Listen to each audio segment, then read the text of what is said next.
Hello, everyone. Welcome to the Gaming Den. Today's going to be a little bit different. I normally stream this episode, but I had some technical difficulties. Plus, I also was a little bit bad. I didn't set up ahead of time. Apologies about that. That was on me. I should have done it. But at the same time, I also had. So the reason why we're doing it today instead of we're doing the normal on Wednesday is because I had jury duty. And for those that don't know what jury duty is, long story short, you get voluntold to do something or you have to pay a fine if you don't show up. Long story short. But with that being said, I do have to say, for those that were here for the last stream, I will say we did lose a player. Unfortunately, like you said, he's pretty busy. So he had to drop because 3 hours is a little too much time and such like that, which I understand. So no hate against him. Wish him all the best. Obviously, still my friend, still like a brother. That being said, we do have a new player today, so I would like to go ahead and have them introduce themselves today, please.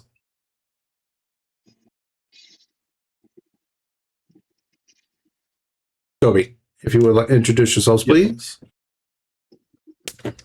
My name's Kobe. Nice to meet you. My character in-game is Glimmer, a level 2 Tabaxi druid. Small character, about 3 feet tall, so I will be another short stack. Very short stacked. Actually, even smaller than you technically, because your character is like I think 4'3", I think it was. I'm the only regular size. Yeah. Yeah. Okay. Anyways, so for Kobe, if you have anything else you wish to say about character, a little bit about like just what they look like, maybe.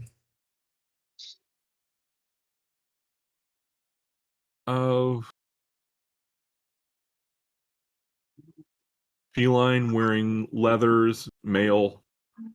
About it. Okay. Did you have like I think if I remember right, Tabaxis are actually like a full on like almost like animalistic but human with the ability to stand on 2 feet, right?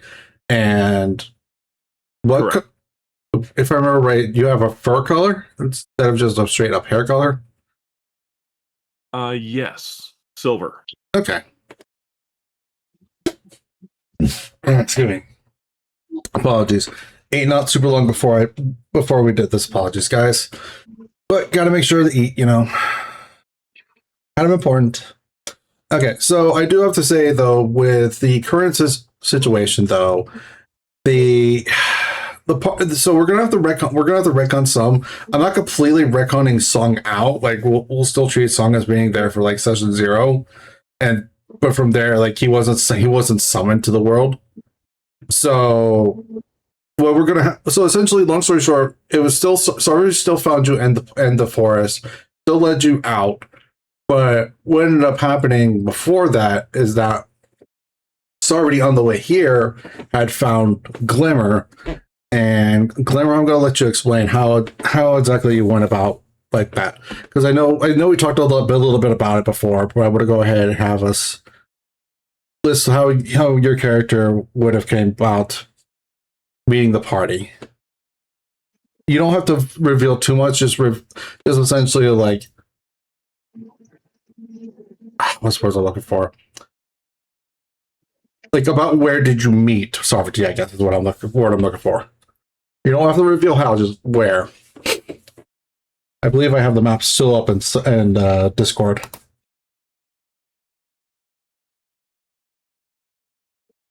Yeah, I do.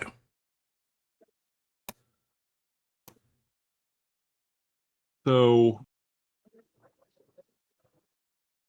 I met them, I believe it was Warden's stand? Or was it Old Cross? I think it was Old Road. I think it was Old Road Cross. It was like Old right Road. before. Okay. I think what it was. You want to go out or not? Oh, good.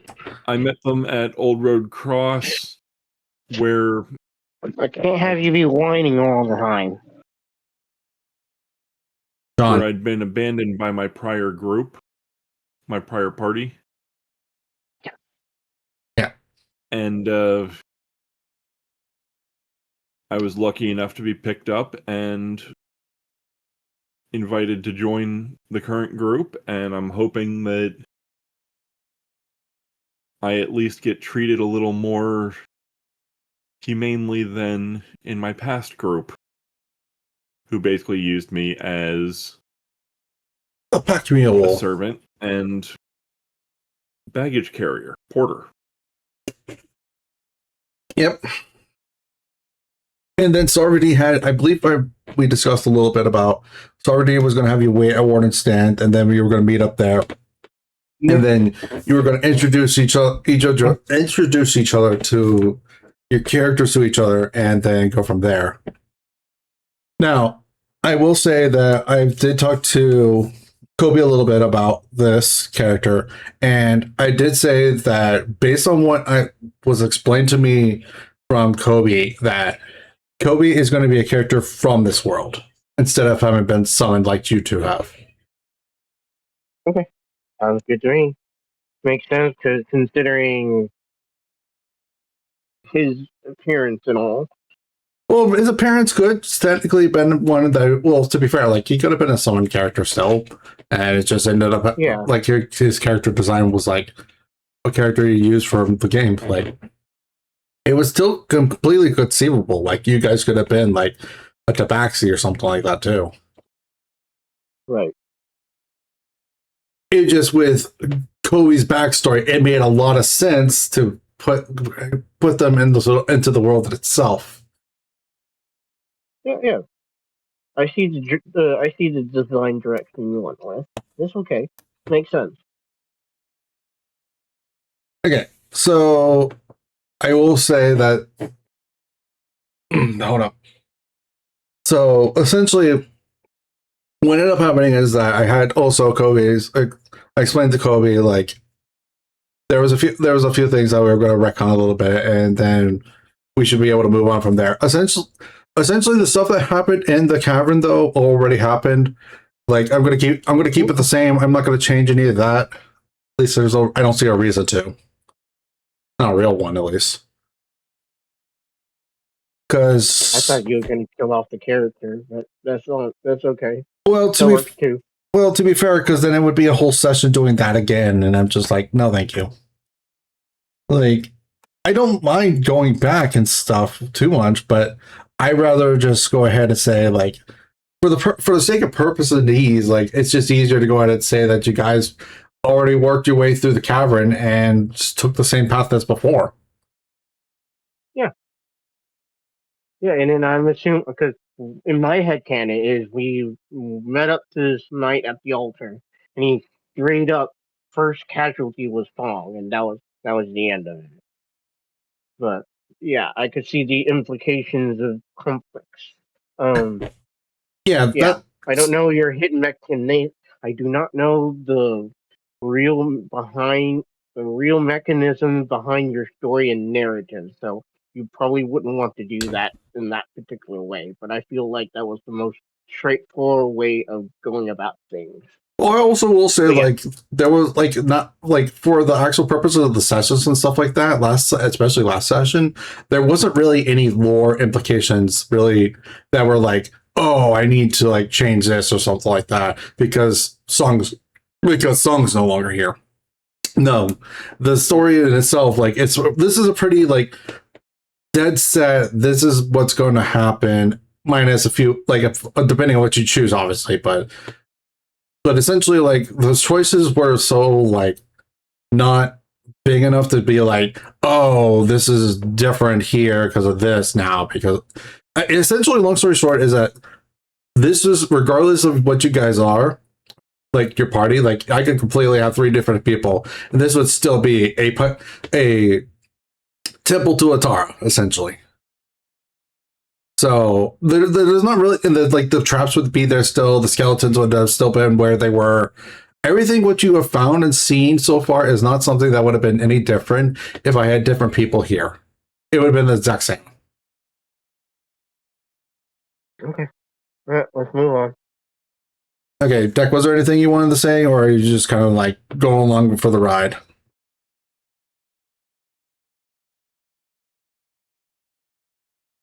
Deck. I forgot I had my mic mute. I'm here for the ride. Okay. All right. So because there was essentially heavy recon, I'm not really gonna give a real recap. But long story short is that you guys made your way through the cavern. You found the hidden side path, found some treasure, and did find a trap still. I would say, Deck, if you were the one that have the stuff already, don't worry about it. But if you don't have it, go ahead and add the bolts that I mentioned before. And I believe it was a hand crossbow, I believe I said. I believe Shira has it. Oh, Shira? Yeah, what's up? I think, wait, was it Shira that had it? Because it was only you and Song that went into the side path. Right, but then when we met back up, I gave it to Shira. Does Shira have it on the character sheet? Crossbow? Yeah. Yeah, the crossbow, yeah. Okay. Yeah, I got the crossbow, yeah. Okay, as long as it's on your character sheet, that's what matters. Okay. So the only other thing I could think of is like you guys went through the trap area. I do want to say that it was brought to my attention, and I actually did think about it a little bit after the fact. I ended up accidentally essentially teleporting one of the skeletons, and so some of the damage that happened honestly shouldn't have happened. Not as quickly as it did, at least. But because it was all on Song anyways, I mean, it's not much I could do about it that would really change there. So the fight would have been probably generally the same, minus the fact of Song going down. And then after that, you guys, I believe, found the hidden room with a bunch of gold in it. I forget exactly how much I gave you. Deck, you have it written down, right? It should be in my inventory. Our current total party is up to 1350. Okay, yeah, I think it was about 1,000 some odd.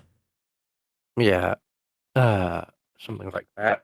I mean, to be fair, it was a room full of gold, so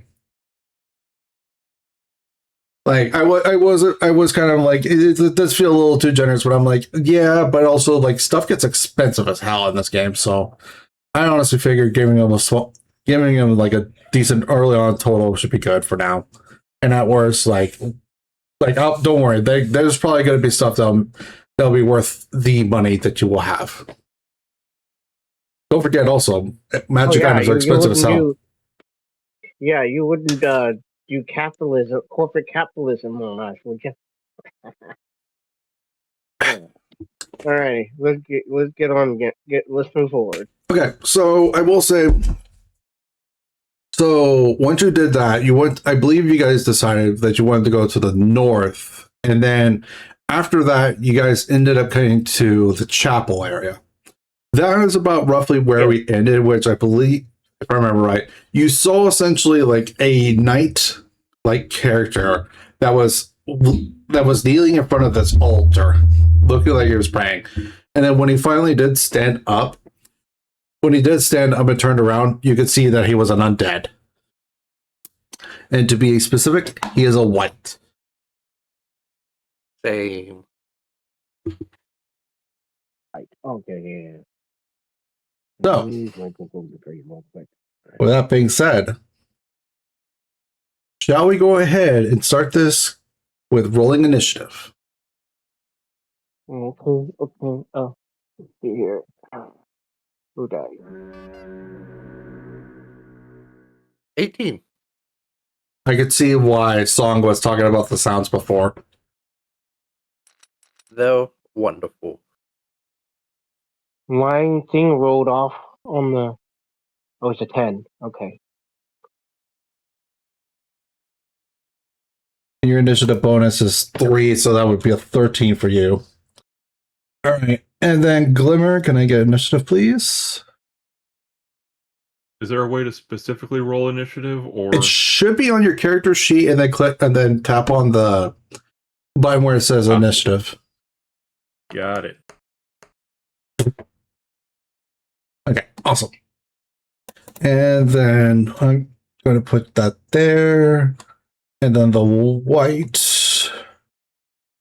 Let me double check to make sure I didn't change the white's dexterity, because that's what determines the initiative. No. I did not. Okay, so we just go roll Right, that. it's a historic English activation surname derived from the Old English Risa, means maker, builder, craftsman. Nope, that's not it.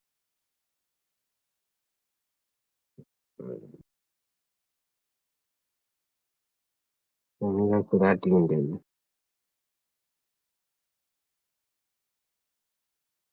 For D&D contact. Oh, what? Okay. That's there. Pelican, undead, humanoid, available, armed, and unarmed. And that's going the whole goes back for what?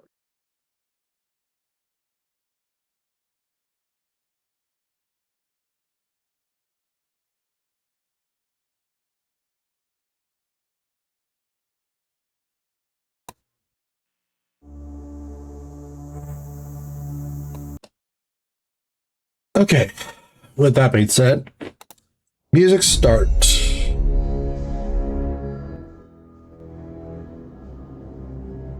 All right. So this guy is so this guy is definitely looking very slow because he's still standing from his kneeling position, and with noting, honestly, with I believe Poppy, your passive perception was what, 14, 13. 14. Yeah, 13. 13. You could definitely notice that this guy is not moving like a normal human. So you are the first. You are the first to react. Okay. So I believe every square is a little harder to see these squares, but each square will be 5 feet movement. So tutorial. Each time you, with a map, each square you move 5 feet, regardless of which way you move, unless otherwise specified. You can make multiple different actions to make your speed up go faster depending on your class. But for the general purposes, you have the ability to dash, to go an extra whatever amount of distance you have for your movement. So, with that being said, please start us off, Poppy. Okay, I'll move my 30 feet. 20, 25, 30. And then I will take a shot. I'll be at disadvantage because he's just outside the 40. Is he? range.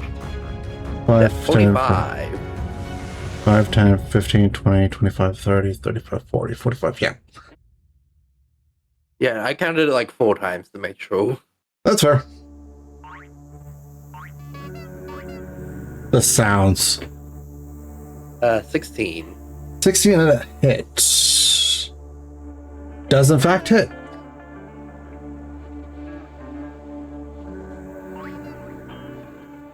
For 14 damage. 14 damage.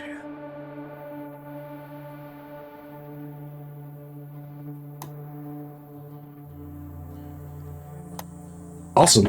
Awesome. Any bonus actions? No bonus action. Okay. Wait.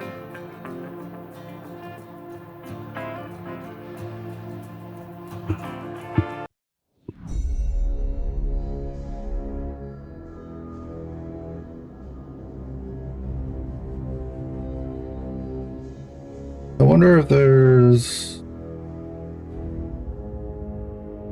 I'll just have to keep track of it. Okay. With that being said, Shira, it is your turn. Up to how much feet? What is your movement? It should say speed. It should say speed. Okay, I'll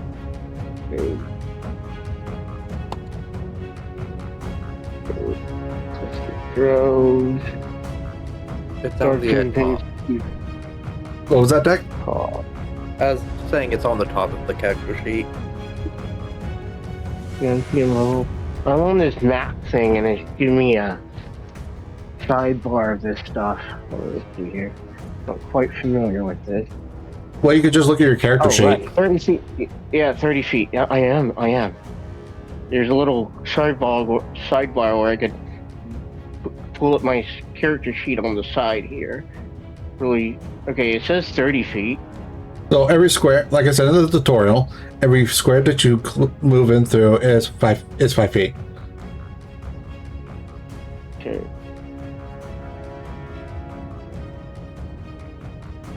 Okay, ruler says puts me back right here. So I guess I'll go to the pillar. I'll go to the pillar right here. Try to get cover. Well, can I move my guy? Let me see if I can move my guy. should be able to.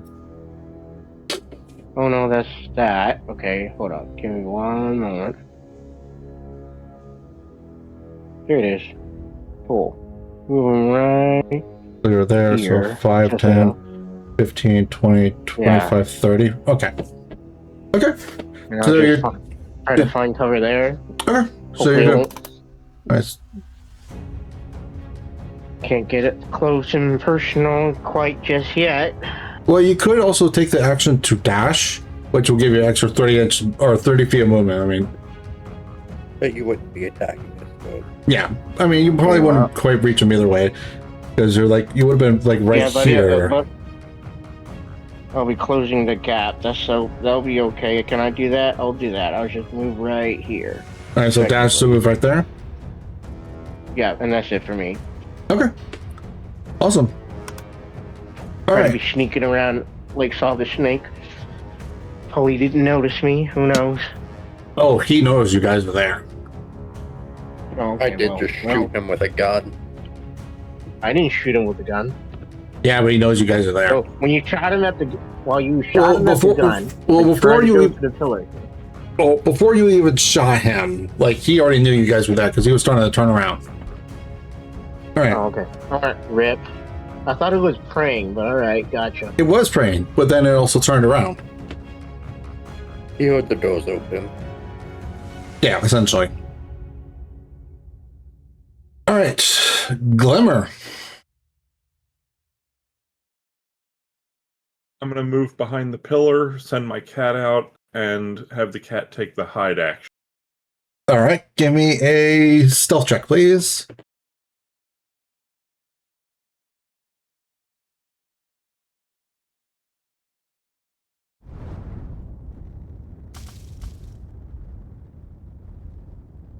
That's neat. And then Cat's stealth is like what? +4. A little lower than I thought it was going to be, but that's still pretty good.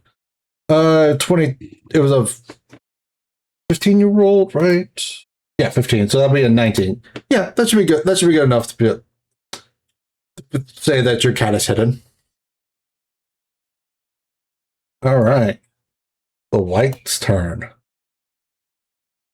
All right. White unity. Yes. The whites are pretty smart naturally. Like, not super smart, but they're smart. 5, 10, 15, 20, 20.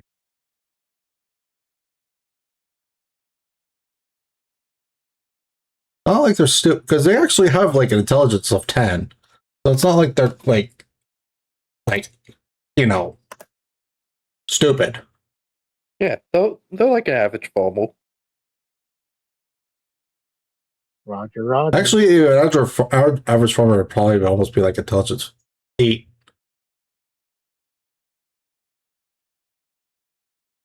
Wait, why did I not play the music? I hate to play music. What the hell?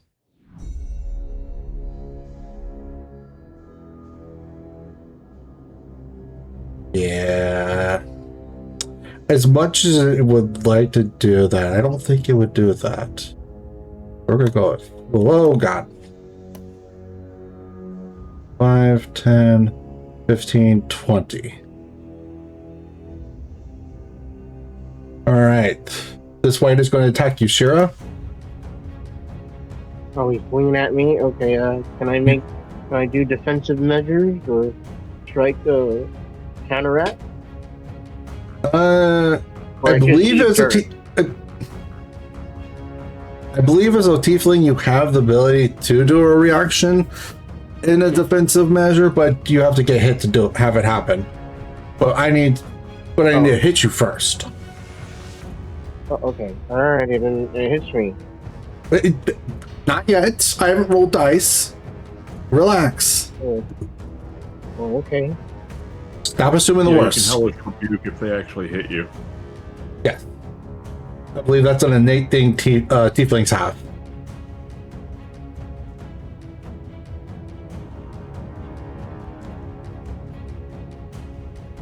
It was okay. All right, so I believe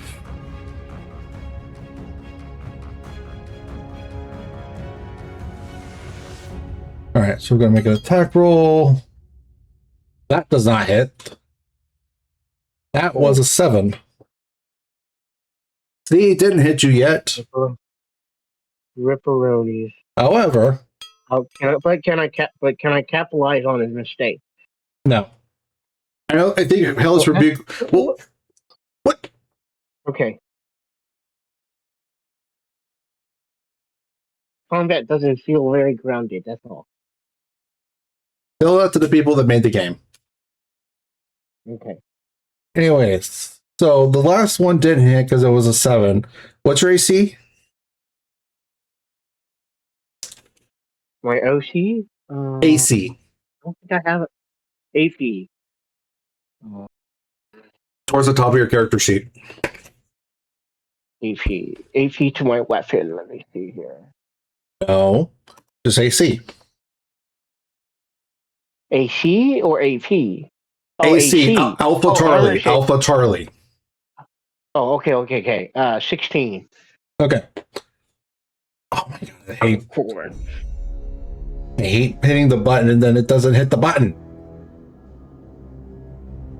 Anyways. So, with this AC of 16, yeah, that hits. 19 will hit. Okay, so I need to double check because this is going to be different than the normal white's way of doing stuff. I believe the basic damage is the same. Yeah, basic damage is generally the same, minus that. Yeah, it's the same. Alright, so we're going to do... Alright, so Shira, you will take 5 points of damage, so slashing damage. And then...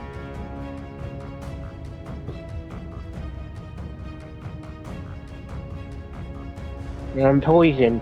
No. It will deal an extra D4 of damage. Doing. You will take 2. So you will take 2 points of. Let me finish before you please speak. Okay. You will take 2 points of necrotic damage, and then I need you to make a Constitution saving throw for me, please. Hold up. My character says something about necrotic. Then I might have immunity to it.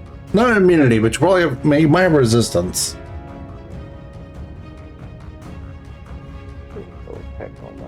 Immunity is a very difficult thing to get in this game. At least as a character. No, I could just say it. And I could say, no, you don't have it, because I'm the DM. Oh. Features and traits. Let's see here. Weapons, fighting style, dark prisons, legacy. You have resistance to necrotic damage, and you gain spells outlined in the Fiendish Legacy table. Yep. Okay. So I have resistance. So that means you will take half damage, so you'll take 1 point of damage instead of 2. Cool. So for the necrotic, you will take 1 point of damage, but I still need a Constitution saving throw. Aw. And which is a D. It's a D20, right? It's still on. It's going to be on your character sheet still. You just look for the. You have to look on your character sheet. Saving throws. Constitution +2. Okay, go ahead and roll.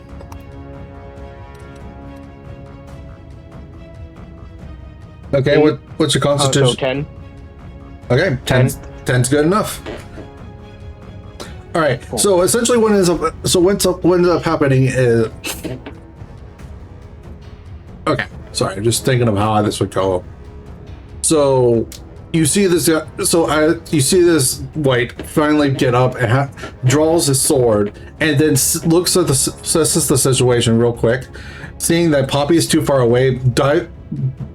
Makes a dash towards Yushira, and on the first swing, he swings wide, you being able to dodge all the way, but then he takes but with surprising agility, takes a second swing, hits you for the second time, hitting you kind of hard, so you definitely feel the bruising happening, but then you feel this dark energy that's trying to take hold of you, and being the paladin that you are, you almost mutter a quick prayer to your goddess of Atara, and you feel the effects start to weaken. Not completely, but you do feel the effects weaken as you can feel like this thing is trying to drain your life force. But because of the successful save, you do not have an effect happen to you. Okay, makes sense. And that, I believe, is its turn. Yes, it is. All right, back to Poppy. Okay. I'll run over to this pillow, and I will take a shot, this time without disadvantage. Is that 25 or 40 is the range for no disadvantage. 40 is okay. Never mind. Yeah, I was literally one square away. I see. Fuzzy dice. 11. 11 does not hit. Damn. You can see that this guy is wearing some, like, while it is devastated armor, it's still heavy armor. So this, you can almost see like the shell just ping off of its armor, and it almost just glares back at you with these bright red eyes. That's my turn. Okay, I'm going to go ahead and say, real quick, before we go forward, I'm going to introduce a mechanic that I've seen in some other campaigns that I'm actually wanting to try out. So I'm going to say, tutorial time. If you have a free bonus action, you could use your bonus action to take what is known as the scan action. The scan action is a homebrewed rule, so this is not something that is a normal feature in D&D campaigns. However, you could take this action if you wish to learn something about the enemy that you are facing. Depending on what you are trying to learn will determine the roll. The long story short, if you have a bonus action free, you may go ahead and use the scan action to find out a little more about your enemy. Whether it be any kind of like information, like they might have special abilities, they might have like what's their name, etc. Oh yeah, 4. I'll try and scan. No, I just ate breakfast. No, Emerald. remember? Emerald, we can still hear you. Are you eating something? Okay. All right. I could eat though. Sure. Alrighty then. Is it my turn? I'm sorry. No, I'm sorry. Anyways, what were you going to Dex? What were you going to say? Sorry. I'll try and scan, see if I can for elemental weaknesses. For any elemental weaknesses. Okay. I'm going to go ahead and give you one thing right quick. It's not actual information on this guy, but I'm going to give you a little bit of like things you can look at. I will say that'll be fine for this purpose. I will go ahead and say, when you pull up the scan and menu, you can see a menu of choices of what you want to learn.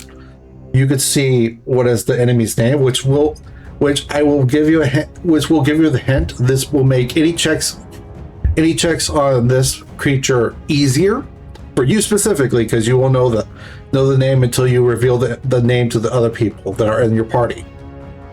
Which obviously I assume you will, but I'm just putting it out for the fact of just in case. Never know with D&D sometimes. So scanning, learning its name will make the DC's checks easier. Attacks will let you know its attack patterns. it's bloodied action, and then immunities and weaknesses, and that will involve resistances as well. By the way. Okay. Yeah, the immunities and resistances. Okay, I will need, because it's a white, I'm going to say it's a religion check. Give me a religion check, please.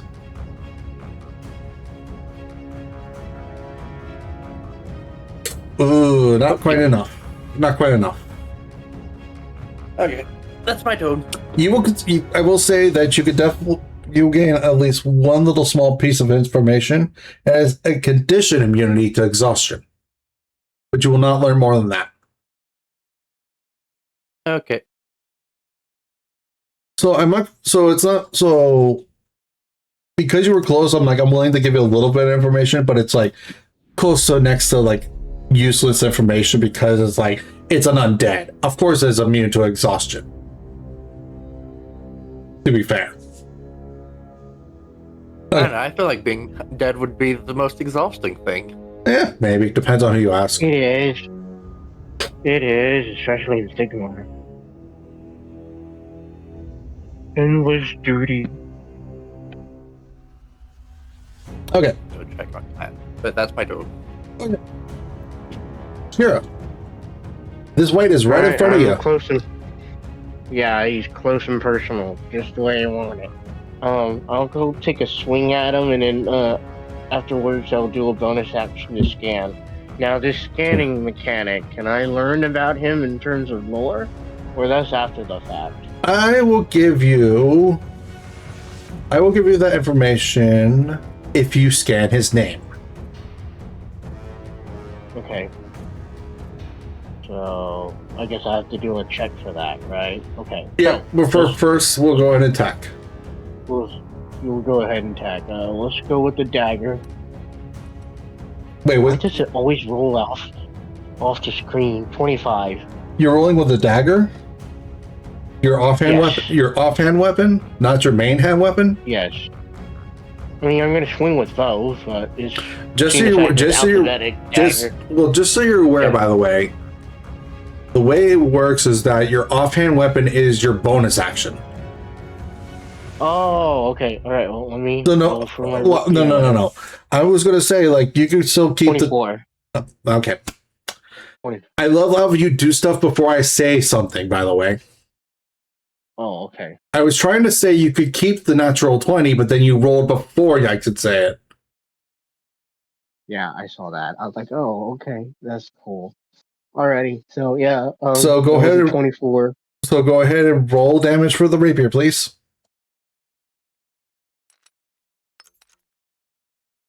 8 Okay. plus 3.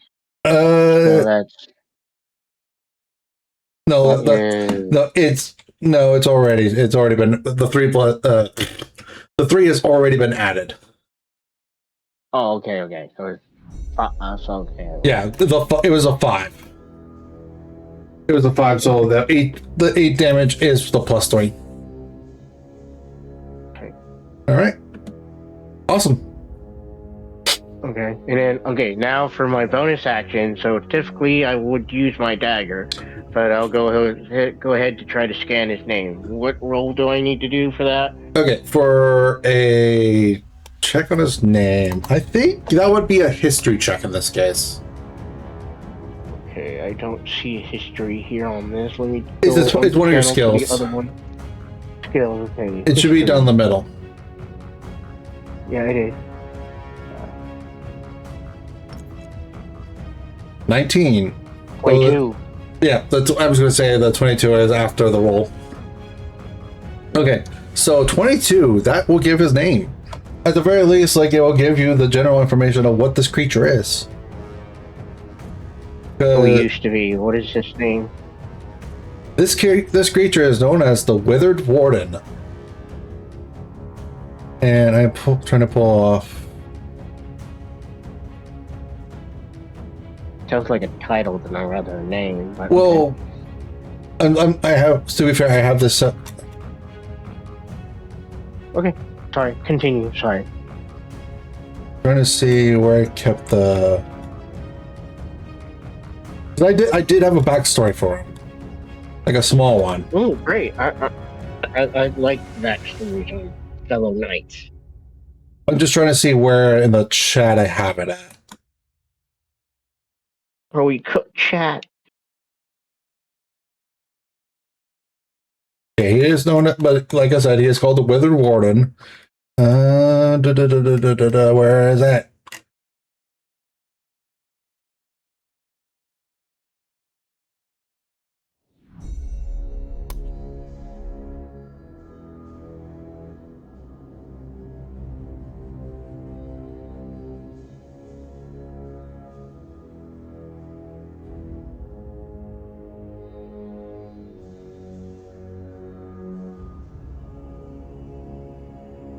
I'm gonna pull this to the side. I'm gonna pull this in front of me so you guys on the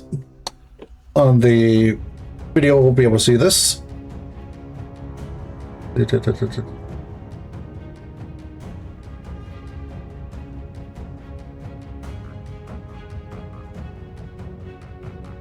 Okay, this one's probably going to be a little bit more of an explanation about like. Okay, no, wait, I say.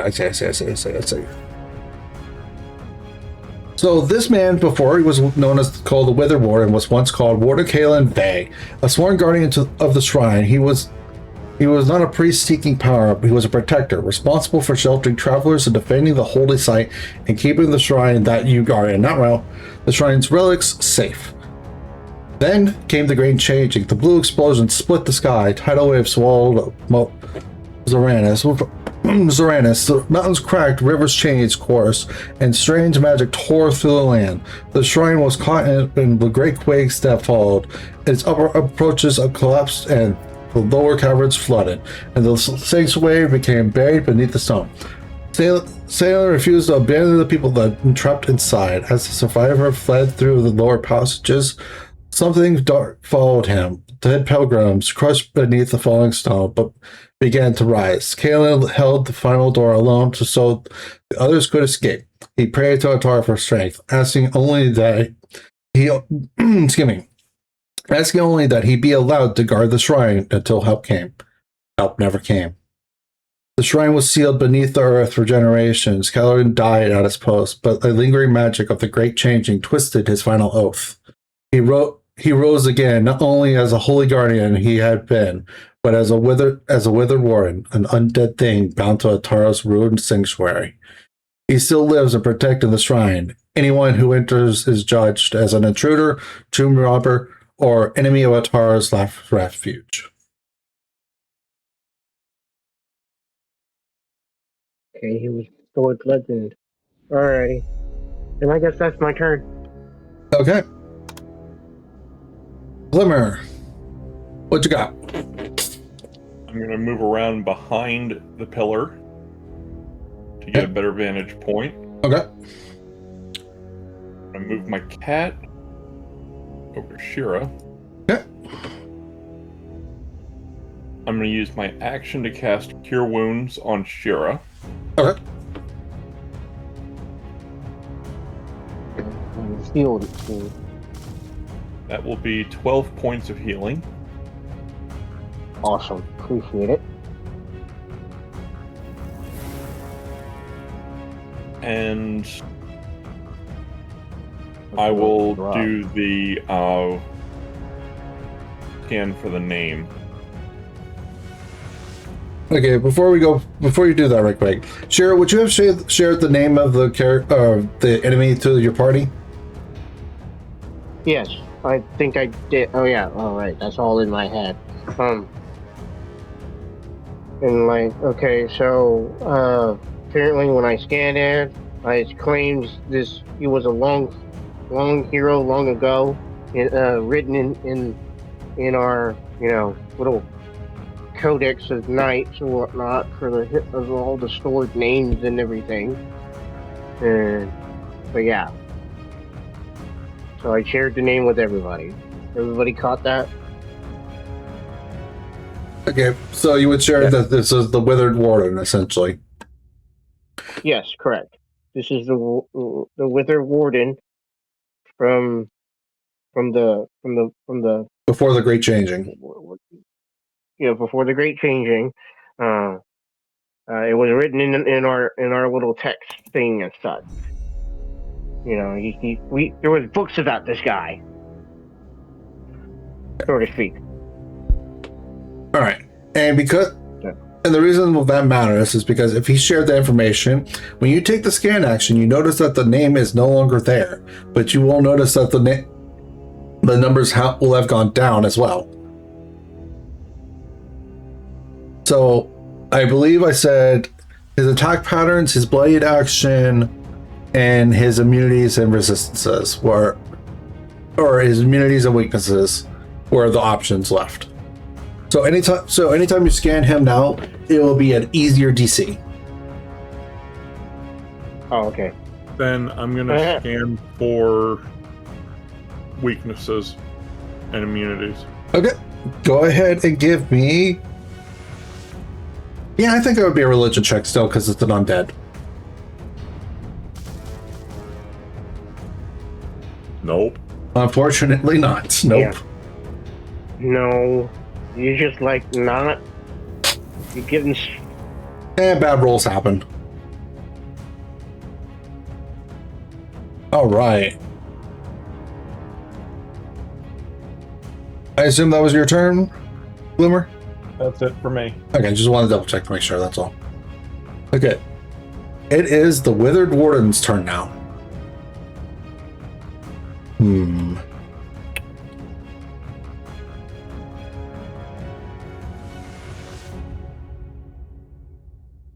Yeah. Shira, you are going to get an opportunity attack. Oh, we can't. Okay, cool. I'll do If that. he leaves, essentially, tutorial right quick. Tutorial. When an enemy leaves your threatened area, you may do what is called an attack of opportunity or an AOP. This allows you to attack one time with one weapon of your choice before the enemy leaves your threatened range, so you possibly could damage them before they move away. Okay, I will do a. How far is he? This is happening as he's leaving your threatened range, so he's not out of So range. he's still in range. Yes. Okay, so I'll do my rapier. Okay. Poke him again.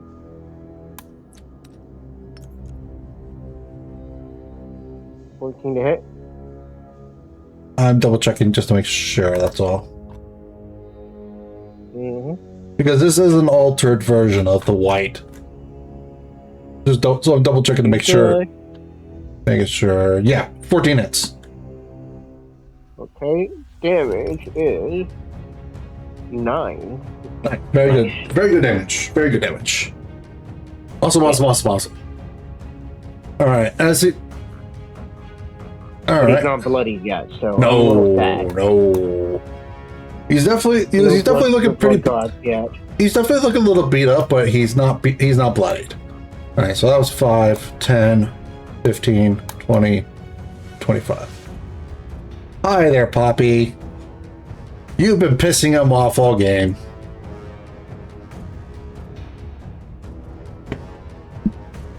Hey, Poppy. It's true. Don't worry about it. Don't worry about it. Hi, Poppy. I On shooting here. think I have the highest AC in the 40s, so hopefully we're fine. Hopefully.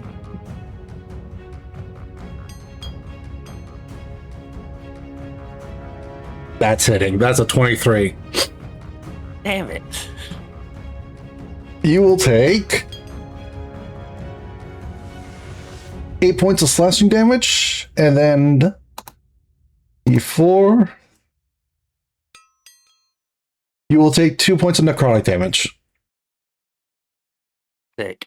Wonderful. I need a Constitution saving throw, please.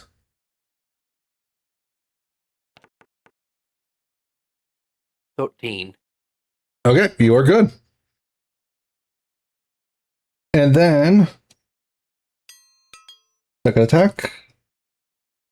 Oh no. Just say it's like 17 or something. I- I believe.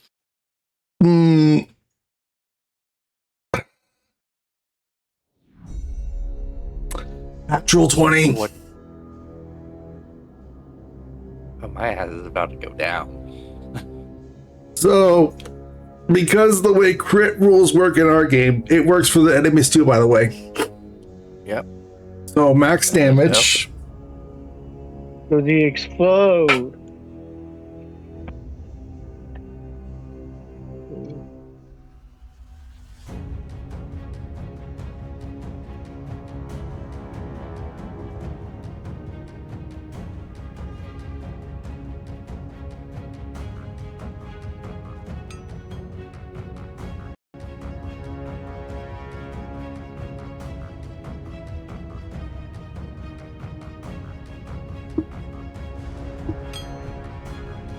How down am I? I'm doing math right now.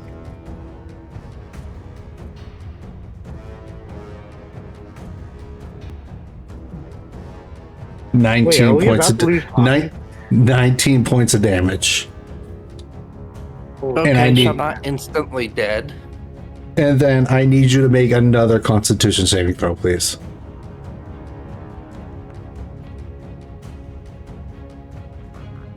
Okay, Pass. you pass. But I am on death throws now. That is correct. Yeah, okay. Yeah. You are 100% on down right now. Oof. Oh, Okay. Speaking of which, Poppy, it is your turn. okay. Hold on. Wait, why are you back at 1? I'm just making sure, like, does it not do the track how far in the negatives I am? No, the negatives it only matters once. Like I had to have done 27. I think it was like almost 27, 26. would've Yeah, something like that. It was in that. Okay. Yeah, it was in that general area. I had to have done that much damage to. Yeah. Unfortunately, that is a failure. Yep. Okay. Shiro, you saw Yes. Poppy go down. Oh, okay. Yeah. Well, I guess I have to come in for the rescue. Can I heal on my bonus action? I believe you have lay on hands, so yes. I believe they actually buffed lay on hands to be where it is a bonus action instead of an action now. I believe. Cool. Yes. All right. Yeah, I'll go in first for a regular strike, and then on my bonus action, I'll heal him. But the question is, can I reach him? Yes. I just counted it out right now. You can move the 30 feet and get to get to both the white and the white and Poppy. All right there. I have heroic intervention. Yeah, something like that. Oh no. Low right there. 9. I don't think I'll hit him. No. You see, so you can see like the white like is turning away from Poppy and sees your swing coming in and dodges back a little bit from the blade. And then as he jumps to react to me in one fluid motion, I move to heal Poppy. Okay, I believe That you is do have a unexpected. set amount of lay on hands. I think he's out right now. Is No, he? I healed up. I healed up on the that. Yeah, Spring that's that right, we because found. he was originally low, but then he's supposed to have healed. He was supposed to regain some because of the lake. Okay. Well, hopefully we won't get into another crit like that again. So I'll use all 10. So you go ahead and heal 10, Poppy. Yeah. Okay. I didn't see it on your sheet, but honestly, I do remember the lake giving you some back, so that's fine. So I'm not going to worry about it too much because I do remember it being a thing. Anyway, I heal Poppy. Try to swing at the raid for him to move out of the way for me to heal him in all one fluid finesse flashy show. And that's my turn. Okay. Glimmer.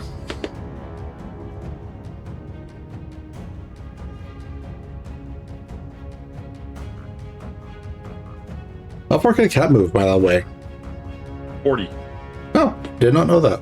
Makes sense, though. They are fast. Alright. So, I'm just taking a look here. So, Poppy's up at about half health. Yes, that is correct. Okay.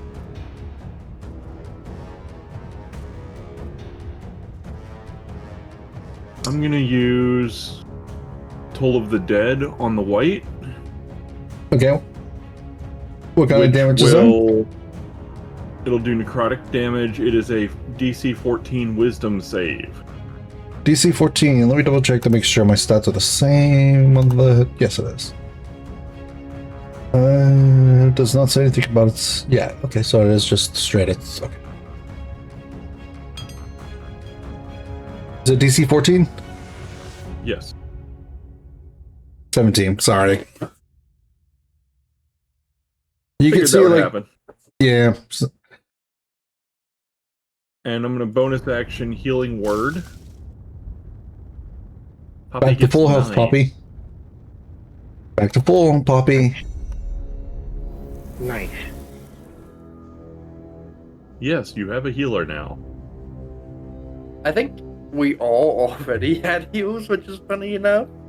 I think it was just that Song was more focused on fighting than he was healing. Yeah. Every time I would didn't like even get kn- ready to heal Shira would heal them before my turn came up. Yeah, I thought it was more of a healer, but I guess I'm a small time healer. Now that I think about it. Paladins are definitely more focused on like the tank aspect of life than they are the healing aspect. Not that they can't do healing, just Right. Gotcha. They're emergency healers. Yeah, essentially. But they're also really good I at tanking. did that in an emergency. Well, it didn't feel. Well, I guess that wasn't too bad. 5 damage, 6 damage total on one go. All right, that's okay. So whose turn is it now? It was Glimmer, and that was just did healing word, and then also tried to do Toll of the Dead. Okay. And that ends my turn. Okay. White's turn. White.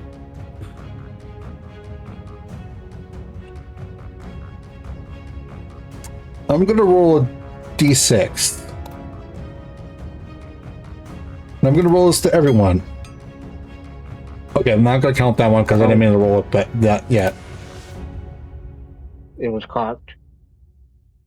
God damn. Okay. Before I click on that again, 1, 2, 3, Poppy. 4, 5, 6, Shira. Okay. 1, 2, 3, Poppy. 4, 5, 6, Shira. I just rolled 3 ones in a row. That's hilarious. All right, that it happens. What's going on now? Can you guys see those rolls, by the way, just to make sure? Yeah, 1 I didn't. I just It's see in the- custom roll 1. Yeah. Yeah. So, That's yeah. okay. So yeah, apparently the game really wants me to smack Poppy. I am sorry, because I just rolled 3 ones in a row. What am I supposed to And do? Poppy is still prone, so you have attack advantage. Yep, that's true. That's very true. Bring it. You don't say that. Don't say that after what just happened. Death is just a status condition. Bonus? Poppy is at full health this time. I was at full health last time. Yeah, that's why I'm like, that doesn't matter, sadly. Yeah. That's why it's like, oh no, don't time I had a crit, say it though. like that. Last time I did have a crit involved. It just, yeah. The crit was for the smaller amount of damage. Oh no, not again. It's not a crit. It's not a crit. But at the same time, like, oh no, these rolls, please don't. a 23 to hit. It hit. Wow. I'm not gonna roll because I've been rolling too hot. So I'm gonna say 5 points of slashing damage. And then but I will roll for the D4. Don't bitch out on me. Roll that damage die. I'm doing. Go ahead. You Don't might as bitch well. on me. Might the as, damage might as die. well. Might as 10 well. points of slashing damage. You happy? I rolled max damage. Good. There you go. There And you then go. 1 point of necrotic damage. And please give me a Constitution saving throw. You did roll for the necrotic, right? 1. I rolled a 1.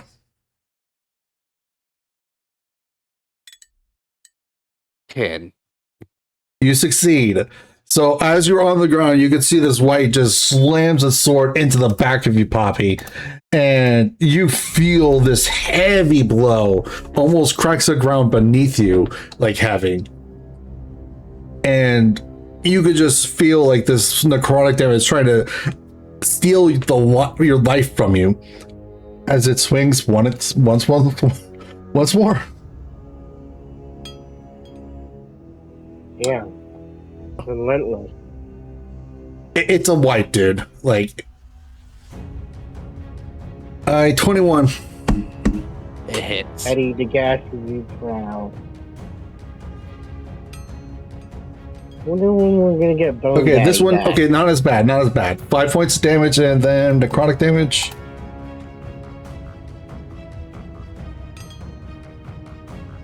Two points of necrotic. And I need a Constitution saving throw, please. 24. You're good. All right, yeah, Still and then alive, baby. Still alive.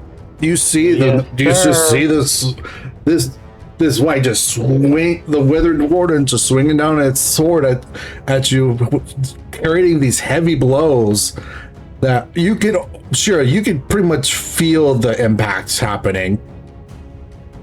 Oh yeah, I could even hear it. Well, yeah, like anyone could hear it in this room. Like they are heavy impact against. I believe it was heavy armor for you, Poppy. Is it heavy or medium? Well, what is your armor? Half plate. Then yes, Medium. I believe it's heavy metal, should I say? Yeah. But it's not metal. heavy. It's not heavy classed. It's heavy metals. That's what I'm saying. Yeah. But yes, essentially, long story short is that you would hear like these almost like metal like crunching sounds happening against your armor. Crushing impact. Yeah, pretty much. Alrighty.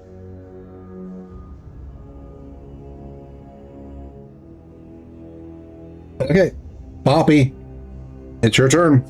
You are at 1. Standing up a bonus action or a normal action? Standing up costs half your movement. I will stand up and I will healing touch me. Okay, how do you do the healing touch? Is it an action or a bonus action? Not healing touch, cure wounds. It's touching as an action. Yeah, 2d8 plus 4. because I believe it's what the actual. That's painful that you rolled double ones. I'm up to 7. That is my total. Do you want to scan? Sure, we'll scan, see if we can identify weakness. By the way, you are a little quiet, so Yeah, I'll scan for weakness. okay. Give me. I believe I said it was a religion check for that. Yeah. 11. That makes it this time. The DC is dropped because you know that this is the Withered Warden. So, its resistance. It has resistance to necrotic damage. It has an immunity to poison damage. It has immunities to the conditions exhaustion and poisoned. And that is it. Cool. So you know it has no weaknesses, but it does have resistances and immunities. Do you let the party know about this? Yeah, I'll let the party know. Okay. Right. Those- Party confirms. Those that have the scan menu opened will see that the immunities or resistances and such like that choice disappears from the menu. You're gonna hear the Tabaxi across the room curse.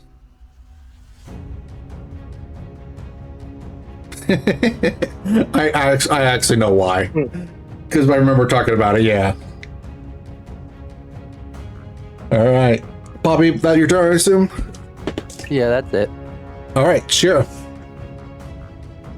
Alright, so close to him, I'll go ahead and give him the old 1-2. We'll start with the rate here. Okay. Natural 20! Keep that Alright. one. So, wait, no. Okay. So, I'm going to take the 8 Right. from that. I see that 8 from the roll. So, the way our criticals work, by the way, as a reminder, is we maximize the dice, add your weapon bonus to it. So, in this case, it would be 8 plus what? 3? Yeah. Plus 3 for yours? Yeah, Oh, plus 3. yeah. So it'd be Yeah, 8 yeah. plus 3, maximized to 11. Or the d8 maximized to plus the 3, which would be 11. And then what you rolled was the 8, which would be 19 points of damage. Mhm. Okay. Cool. This thing is now Bloody. bloodied. Nice. However, Same. Blood cod. though, Mm. this is where the fight changes a little bit. As an interrupt. Mm. Now Phase 2, baby. there is an interruption to this fight now. Oh. All right. I'm actually sitting up a little bit now because now I want to actually do a little bit, create the scene a little bit. As your rapier pierces through his ribcage and hitting through his armor and hitting his ribcage, you hear a loud cracking of bones and snapping of snapping of leathers and different pieces of armor. Apologies, skimming. As you see the withered warden clutches his chest and almost like in action, like heaves, but actually doesn't actually cast their breath. And then you see this glow emanating from them, this dark black and silver colored, forming all around them. As the air starts to twist and turn and tense up around you, as you can feel this power welling up from them. And as they stand back up and let a howl out, you see this just large dust storm of cloud and debris and all sorts of necrotic energy flowing all around you. As I need everyone within 10 feet of this to make a dexterity saving throw, please. I'm very dexterity, so I should be alright, hopefully. Who's the one? Okay.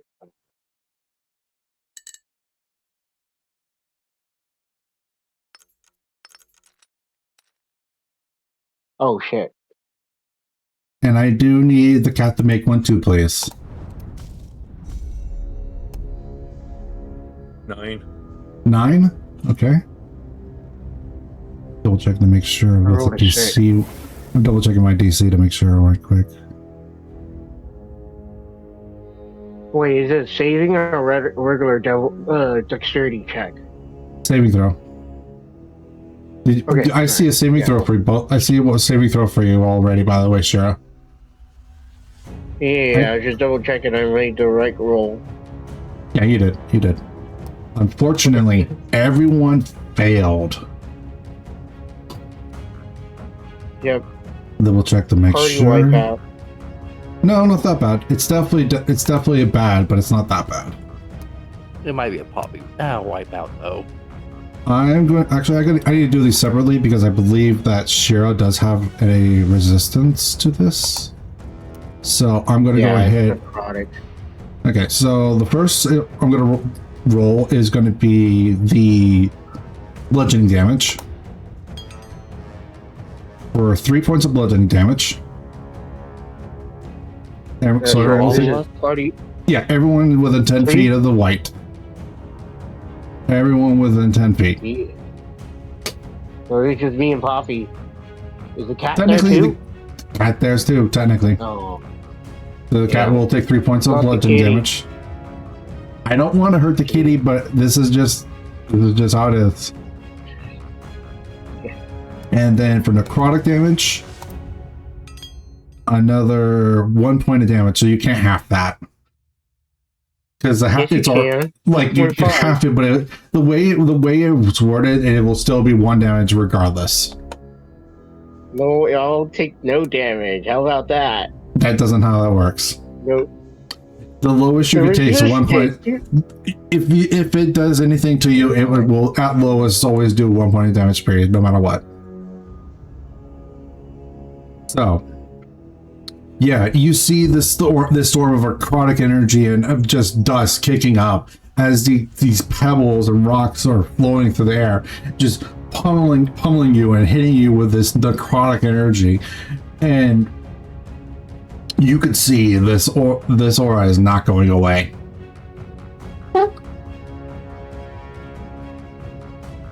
Ready. Noted. So, with that being said, Shira, it is still your turn. You still have a bonus action. You do, and you can still do your bonus action with the dagger. Yeah, I'll do that. I'll try to bunga bunga with the dagger, I guess. Let me see here. Here, go there. No, Sorry. action. Dagger roll. You love rolling high with that 23. dagger. Yes, sir.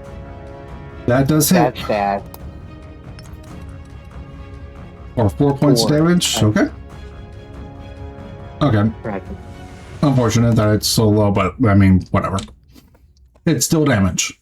So yeah, you could see, and then as you go, this storm starts to settle down a little bit. You go in for for another little expert of stabbing damage.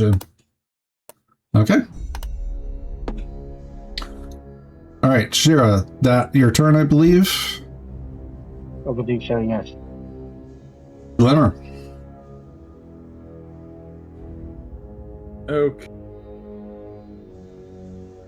I'm going to use Toll of the Dead. Okay. So, DC 14 again. Okay. Roll. That is a 10. That's a failure. Alright. So, since he's already wounded, he does take D12 necrotic. Okay. Which gives me 10. All right, 10, but he is resistant to necrotic, so he will take 5 points of I damage. understand, so he only takes half. All right, yeah, you can see him grasping his head as you do that.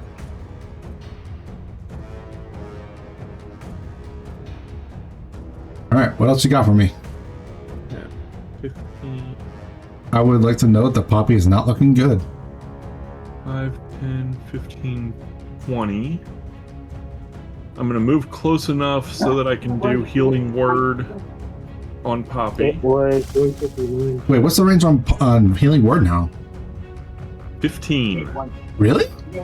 I got, well, you take it way before I got up. I thought they. I'm I could looking at have. the spell right now, and it says, oh, range is 60. Wow. Well, So I don't need to move it might forward. have been 121. So yes, the range is 60 feet. So they're in range. Okay, so right quick, I want to know right quick. Deca, can you please let me know when Emerald's done talking, please? Because this is the second time this has happened now.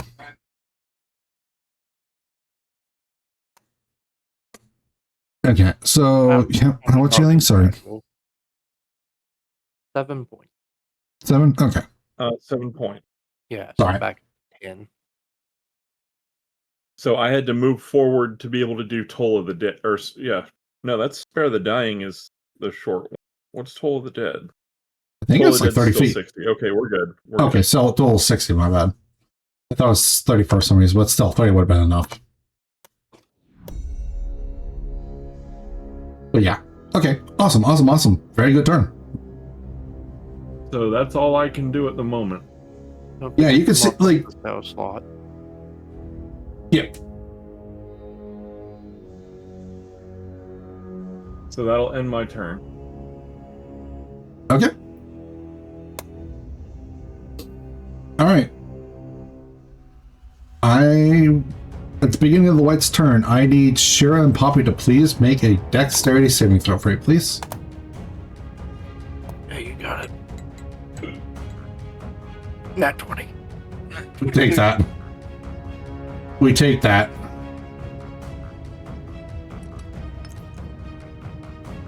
Well, a little bit better.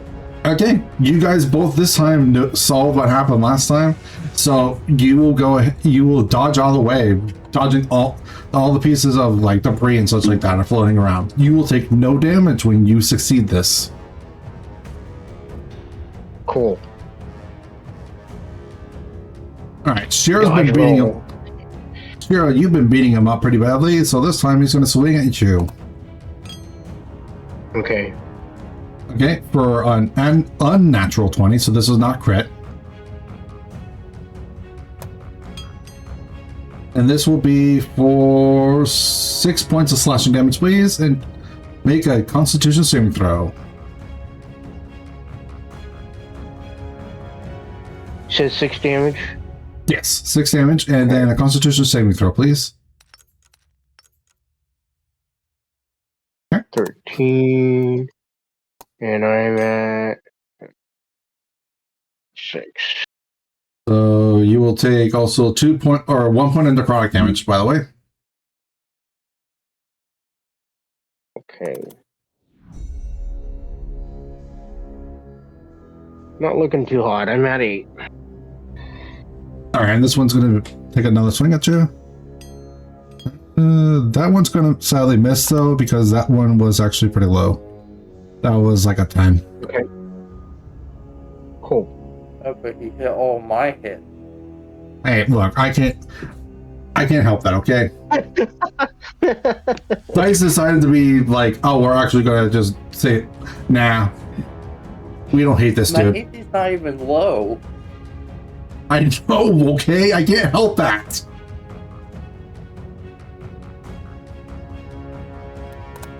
All right, Poppy, it's your turn. Don't forget, I will give you a tutorial right quick.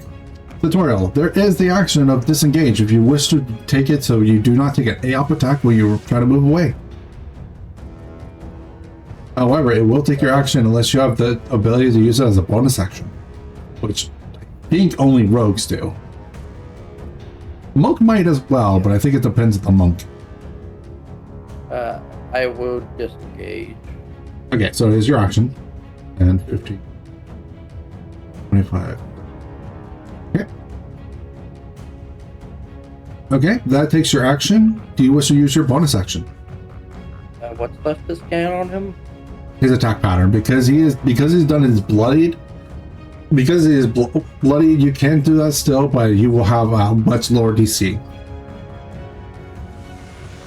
What's the Sure, I'll cost for scan disengage attack again? now. I'm sorry, that was two people talking at once. Kobe, What's the cost for disengage again? action. Unless you are Bonus like action. well, is it? It's a I think it's a bonus action, you told me. I think it's a bonus action depending. It's disengage is normally an action. Certain classes have features that allow you to take as a bonus, Yes. such as rogue and Oh. monk. Yeah, that's what I was saying. Is that certain classes can take it as a bonus action, but most classes have it as a regular action. Yeah, like I know drunken master monk has it as a bonus. Considering that you're playing one right now in a different D&D campaign, yeah, from what I've heard. Yeah. I always like was like I stumble past after my hits. Yeah.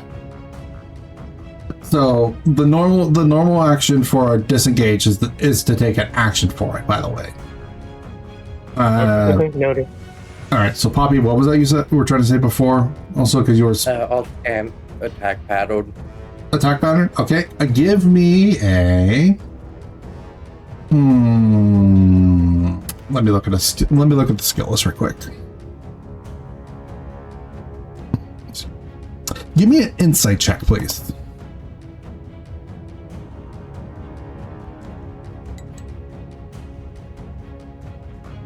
Not 20, 21. Okay, so you would learn that this creature does have multi-attack. It can make 2 attacks with its sword. You also do note that it is whenever it does damage with the sword, it also does necrotic damage as well. This effect, however, you guys did not know. It has a DC 10 attached to it to do a Constitution saving throw, and if you fail it, the necrotic damage you take will make it to where you lose maximum hit points until a long rest. So because the DC has been slow, it hasn't been so low, it hasn't been big of an issue. However, if you guys had been failing it, you would have been constantly taking extra necrotic damage that was taking away your max HP as well. That cannot be healed back. The only way to heal it back is to take a long rest. So every turn the thing can make 2 attacks, and every time it attacks and hits, it does necrotic damage as well. And that necrotic damage can lower your max HP.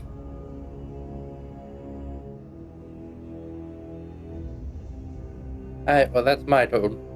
Okay, I assume you relay this information to the party? Yeah. Okay. You will see, Confirmed. those with the scan menu open, you will see this option disappear. Sure. Alright, well, I'll just come down swinging. I don't have any more heal things to heal myself down, so let's go Tutorial. out like a hero, I suppose. Tutorial pops up. Actually, go ahead and swing. Go ahead and swing with the rapier first.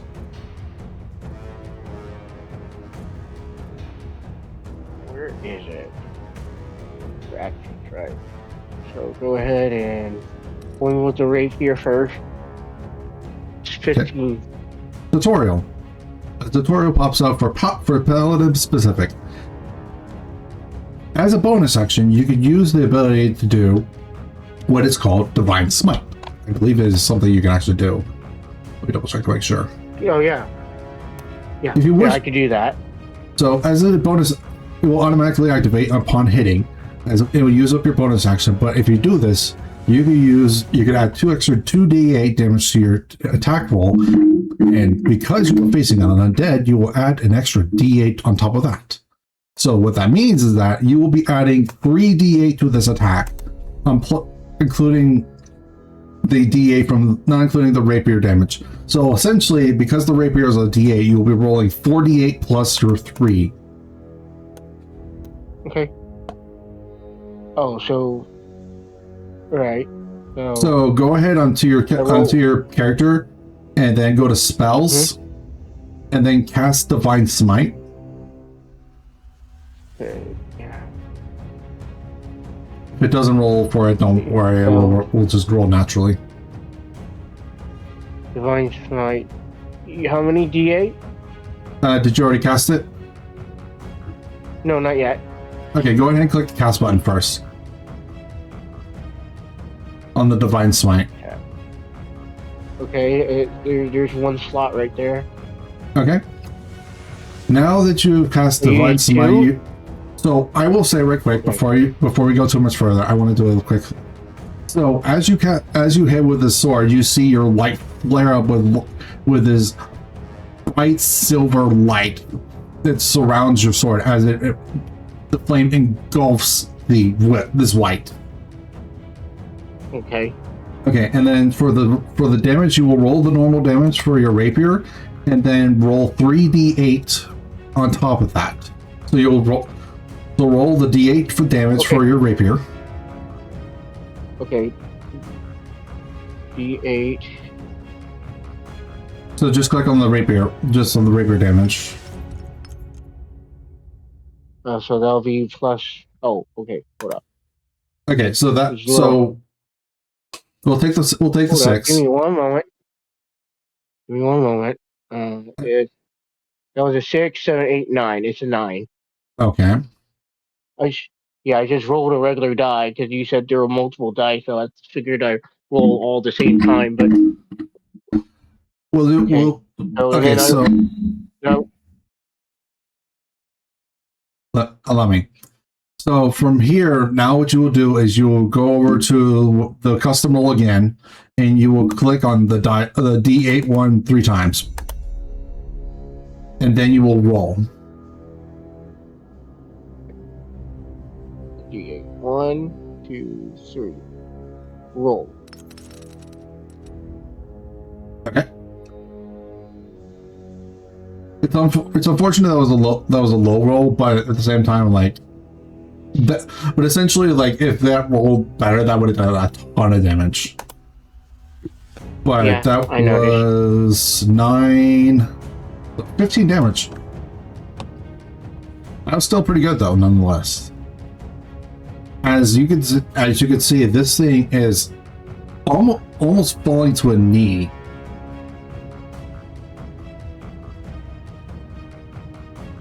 What I'm trying to say is, you could tell this guy is almost done. Mm-hmm. Yeah. All right, you used your bonus action for the Divine Smite, and you did your attack action. All right, that unless you want to move away, which could proc an opportunity attack, I will say.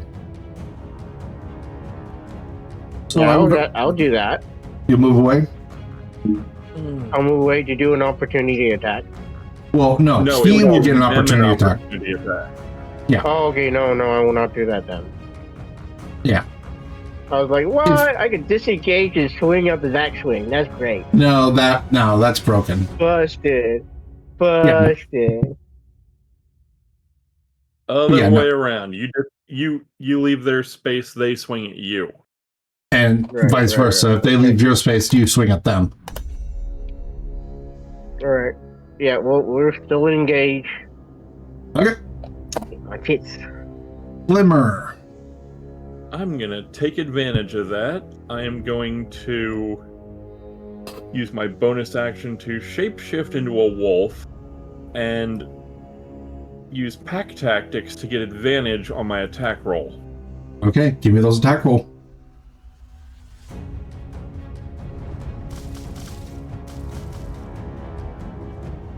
I believe that 15, it would be plus 15 plus what? 2? 3? I'm trying to see how it's a 15 and a 6, so it's 15, it's plus 5. So it's a 20 to hit, or no, plus 4, so it's a 19 to hit. Okay. What's the damage? 2d4 plus 2. Fair enough. 5 damage. Okay. So you shapeshift into the form of this wolf, and you run up behind the white as you take a chomp out of this white, and you can see that it is falling over. It's stumbling, and it is just almost done. It just barely hanging on. And it does have a DC 11 strength saving throw or be knocked prone. Let me double check to make sure that that's not. No, it's not. So I could just roll that. Hold on. Excuse me. It was EC what? 11. 21.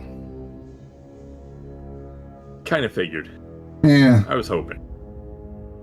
Yeah, it's strength, one of its better stats, sadly. Okay. man is stronger than me and doesn't even have muscles. Oh, it doesn't make any sense. Alright.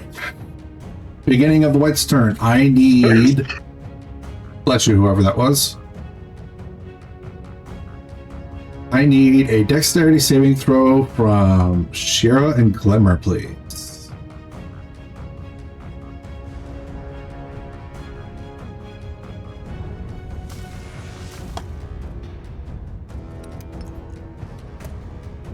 Those are both failures.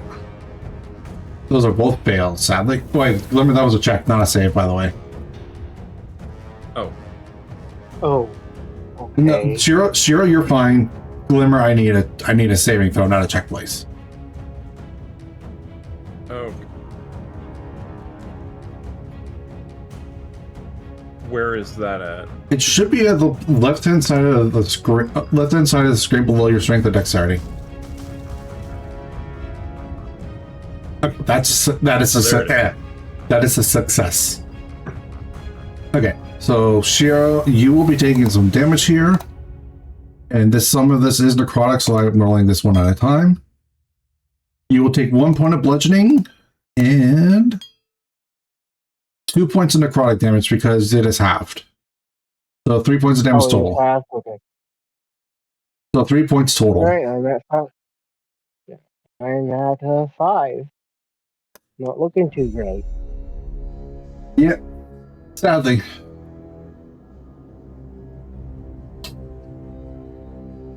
But neither is this White, so to be fair.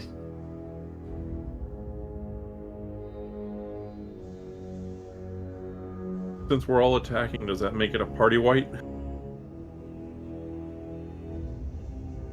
Maybe. Okay, I'm going to roll this publicly. 1, 2, 3. 1, 2, 3, Shiro. 4, 5, 6, Glimmer. Glimmer.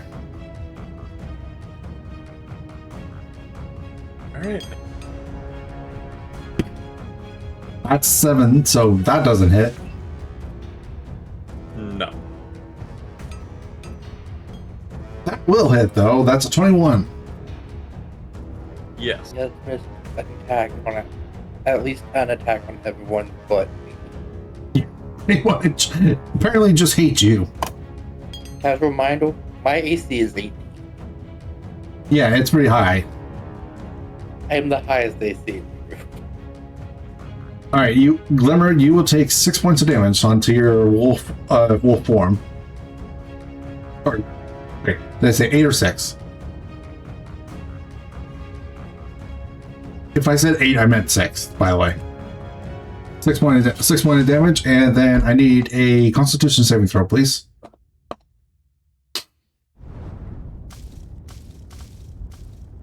That will succeed. You will take... I will...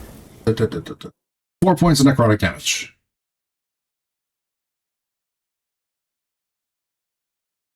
Every other time it's rolled max damage has always been against Shira for the necrotic.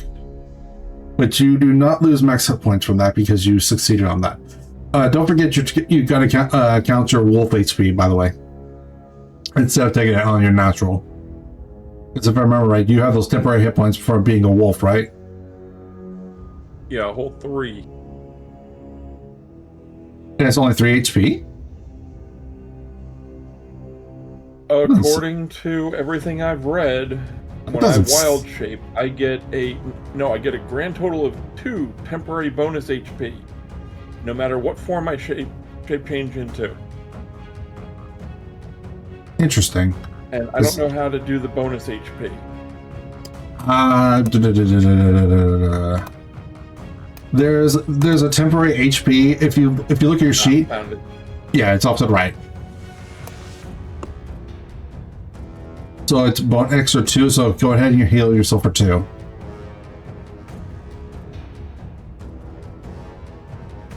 Yeah, there we go. Now, it never said anywhere if I run all the way down to 0, am I just unconscious like normal, or do I shape change back and I'm back to my max HP? It Only used to half. be that it rolled over onto your max HP when you shape change back. That one I'm going to have to read up on to make sure. But I'm going to say that you would lose your shape form, and for sake of fairness, I'll say you'll be bloodied. Just for now. I'll double check the ruling. From everything that I've seen, it's very ambiguous. It does not make any comment on it. I'll ask my fellow DM tonight when I go to my D&D session to ask what happens when you're wild shape. You're just unconscious. They screwed the druid. Oh, is that what they're saying? That they're unconscious?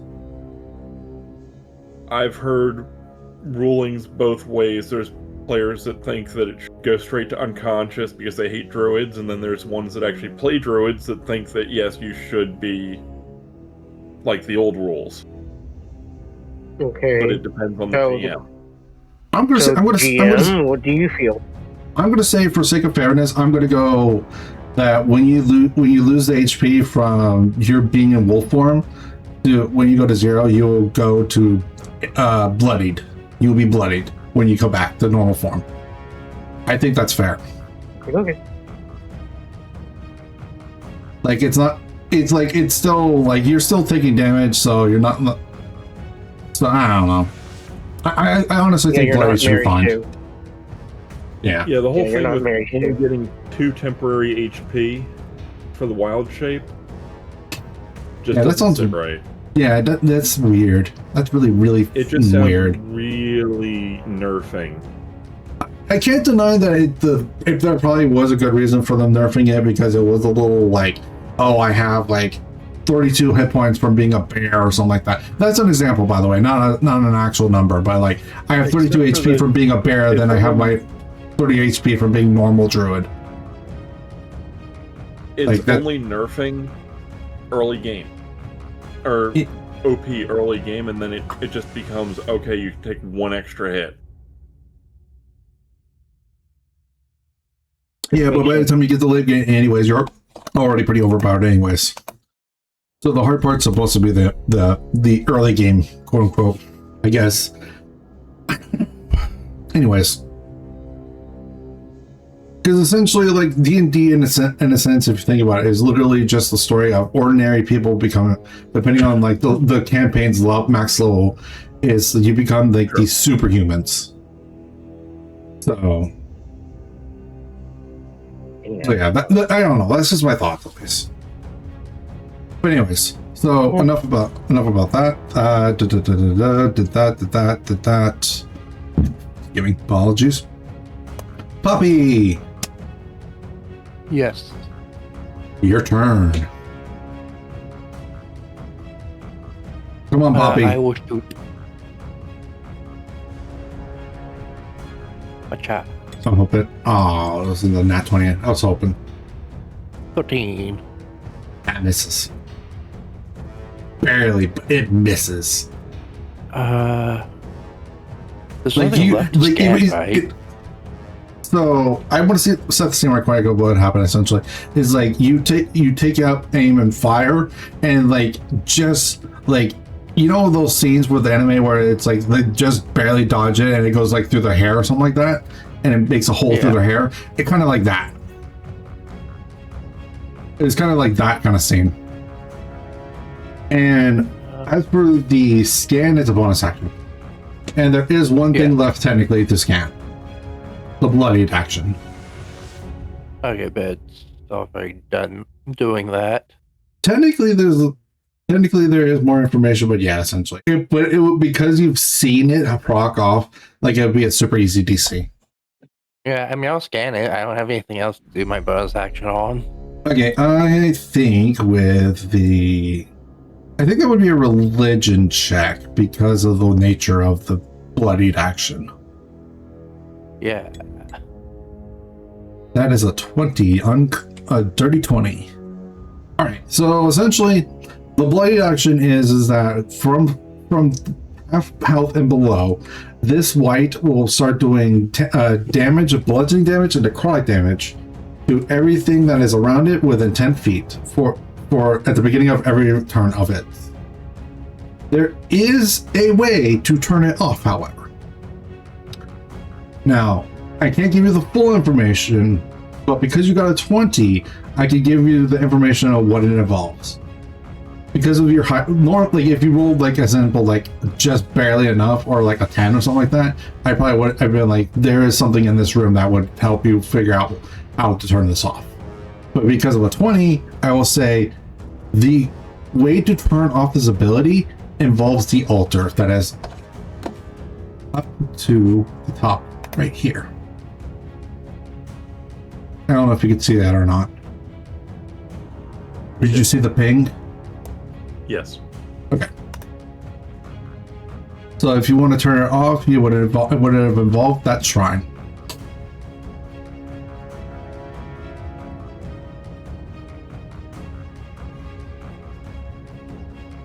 Alright, well that's my turn. All right. Shira, Yeah. what you I'll got? go ahead and start swinging at it. I'll start swinging at it. Can I do that same move again earlier? You can if you want to, but I will tell you that it will probably die for just a normal attack at this point. Oh, okay. It is Alrighty limping then. right now. Okay. Well, I'll just no regular. Are you kidding me? An 8. That did not hit. Nope. But you do have a dagger attack still. Yep. Oh, 8. Okay. Wow.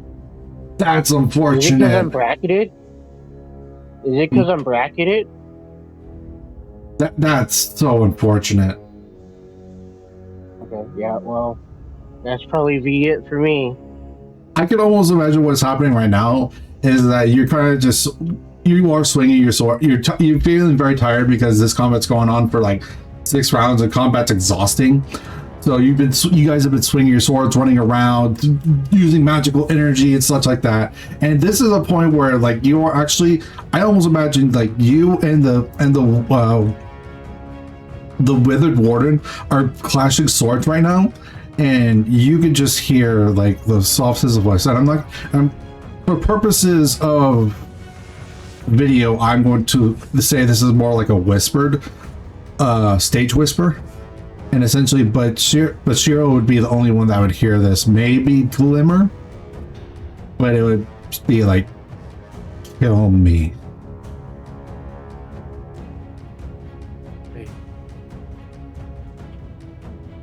Yeah, I think with you being a wolf form Glimmer, I think you would probably hear that.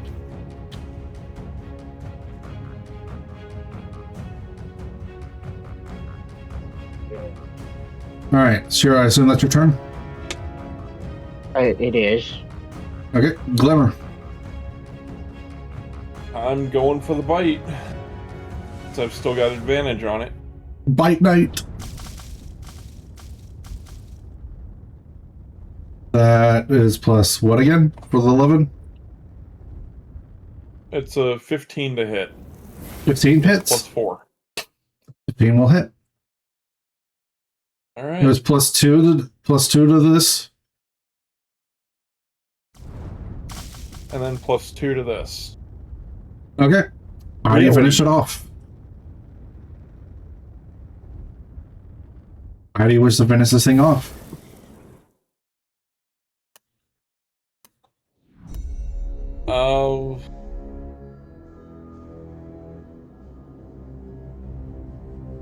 I'm going to knock it down since I do have the option to knock it prone. Okay. So you could almost see like because it is distracted by Shiro, you could do like almost like a bite at its ankle, drag and pull from underneath it. It will roll onto its back, and then I assume you gotta just go for like the throat or something like that. More like I grab it by the ankle and pull its feet out from under it, and its head smashes into the ground. Okay. Yeah. So honestly, then at that point, like, yeah, you get a good grip onto its ankle, and you could, and because you know it is distracted, like you know you don't have very long to do this. So like within a split second, you're just grab it by its ankle and pull it as hard as you can as you pull it to the ground, and then it falls and then just hits almost like right in between Cheryl's legs. It hits this large rock, and then you see the blood and ichor just fall out from its skull as the body of the withered warden fades away into dust. And as it His armor fell off. and as Looks like. the body fades away, Shira, you would hear a whisper in your ear. Thank you. For the purposes of the video, like that's a state, I'm doing it as a stage whisper, so it's not super hard to hear. But essentially, it would be a whisper in your ear, Shira, as this voice fades away. Rest in peace, old man.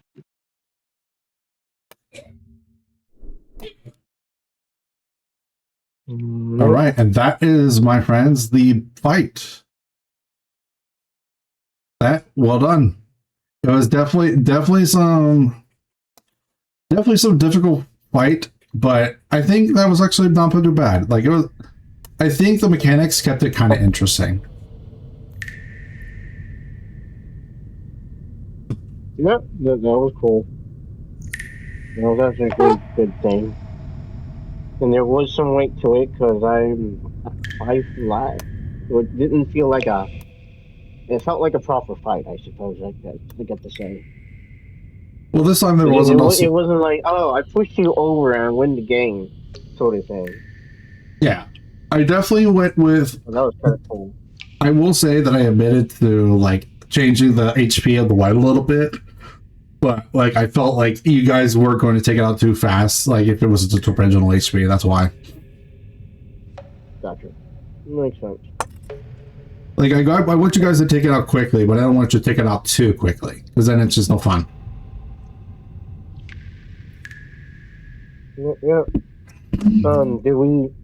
Did he himself disappear? Did his armor and weapons drop? It would be cool to pick up his stuff. Yeah, his armor though, unfortunately, is highly damaged.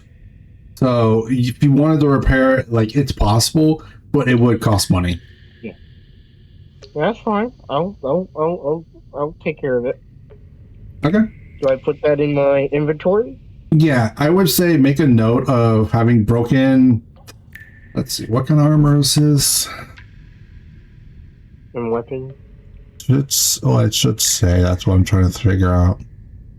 My recommendation would be to find their next of kin and return it to them. You could try that if they have Mexican.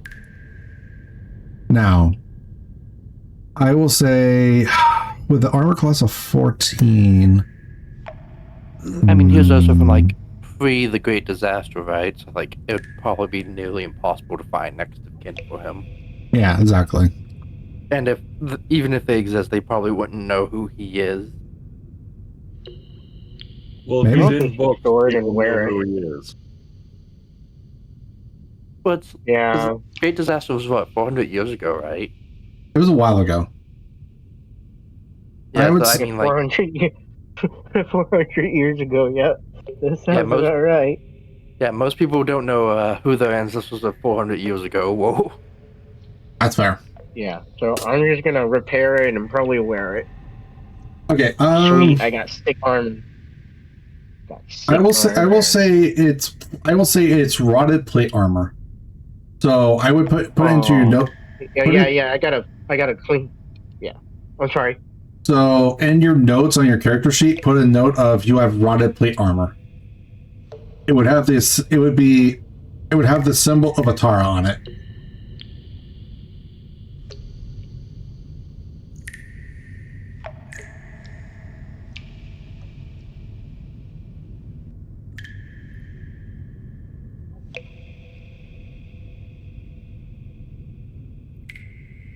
I did plate armor, and I got his weapons too, right? Yes, his weapon is a sword. From the looks of the damage type, it's probably a long sword. Yeah, Cool. I would say you have a. None of you have the spell Identify on you, right? No. No. I do. You do? I do. I have Identify. What's it say on Identify for? If you could read it to me, please. You touch an object throughout the spell's casting. If the object is a magic item or other magical object, you learn its properties, how to use them, whether it requires attunement, how many charges it has, if any. You learn whether its ongoing spells are affecting the item, and what they are. If the item was created by a spell, you learn the spell's name. If instead you touch a creature throughout the casting, you learn which ongoing spells are currently affected. Okay. How long is the It takes casting 1 time? minute to cast. Okay. And I believe that casting. And a pull with 100 GP. So for simplicity, There's I'm going to say for simplicity, the casting costs like the pearl and stuff like that. As long as you have the money, that would be fine. But because it doesn't consume the pearl, I think as long as you keep essentially 100 gold with on you guys, like you will have the pearl. The pearl, quote unquote. Like just for sake of ease. No, it doesn't consume it. I remember that much. Because I identify what. Pull of wisdom. What's up? I was just saying it's a pull of wisdom. Yeah. Because components are often puns. Yeah. Like Tech Thought. Okay, so Penny. do you wish to cast Identify on the sword? Oh, I'll cast Identify on the sword. Okay. It's not in the. I don't know if it's in the system or not yet, but I will say that it will be. It is amount of time. I don't think you can ritual cast it because you're a half caster. Yeah, so it would just be a spell slot. Okay, Yeah. So in that minute time, you would learn this is a +1 longsword with the necrotic property. It is called. Let me actually hold on. Let me actually be like, hey, ChatGPT, I need something.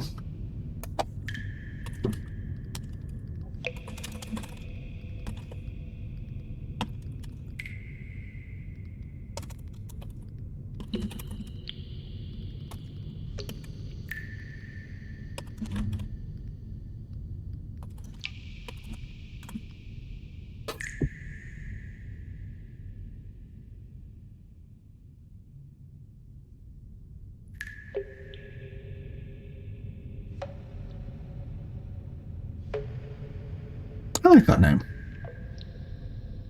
Yeah, okay. So this would be considered a +1 longsword called the Dusk Creeper. It will get. So on attack, it will do the normal longsword damage with a +1 to hit. And then every time you hit with this sword, it will do D4 necrotic damage. Yeah. Alrighty then. I mean, I'm fine like Full shooting. sword and a I don't think it's in the system. Yep. There's nothing in the system for a +1 longsword that does necrotic damage. So I'm just going to say, make a note of put a sword called longsword. A note saying longsword +1 Dusk Creeper as its name. Excuse me. Dust Creeper. Okay. Yeah, Dusk Reaper. I will put the name into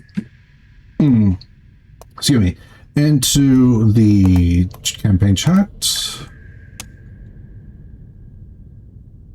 It is a +1 longsword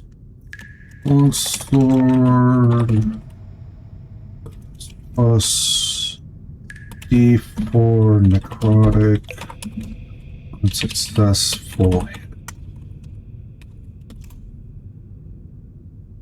Okay, there we go.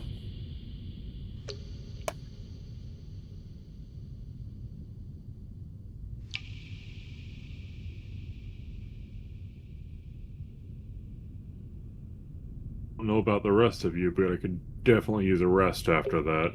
Yeah. That's You fair. should be able, Shinra, to go to inventory and party Shinra. inventory and then move it to your inventory. You called him Shinra. I didn't realize we were playing That's fine. Final Fantasy VII. Shira. Yeah, Shira. Alright, that's cool. Yeah, that's fine. I know who you were talking to. You said go in an inventory and what now? Under party inventory, those are dust people. Item, it has all the like long +1 modifiers and then a note for the necrotic. You can click in and move it to your inventory. I think I need to go to an actual page for this. Let me memorize. Ooh, I missed out. Oh well. Chad actually had some pretty decent choices for suggestions for names. The other option that I just saw that I put was Dawn's Remorse. Ooh, I feel like I missed let's out. do that. Dawn's Remorse. No, I'll count that in. That sounds like a sick name, actually. You guys want Dawn's Remorse for the sword's name? Oh, You can retcon it. Okay. Yeah. We'll go ahead and edit that. I'll rename it. Yeah, I'll rename it. It is called the Dawn's Remorse. It is a sign of a warden that stood his vigil to the better end.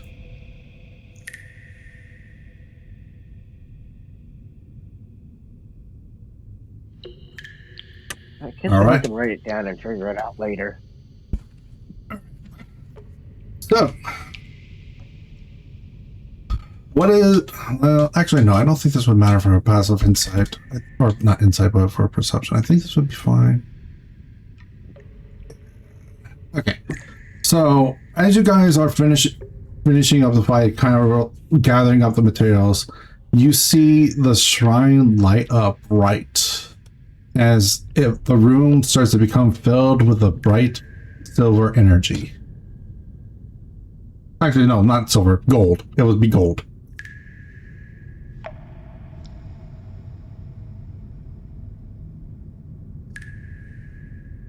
What do you do?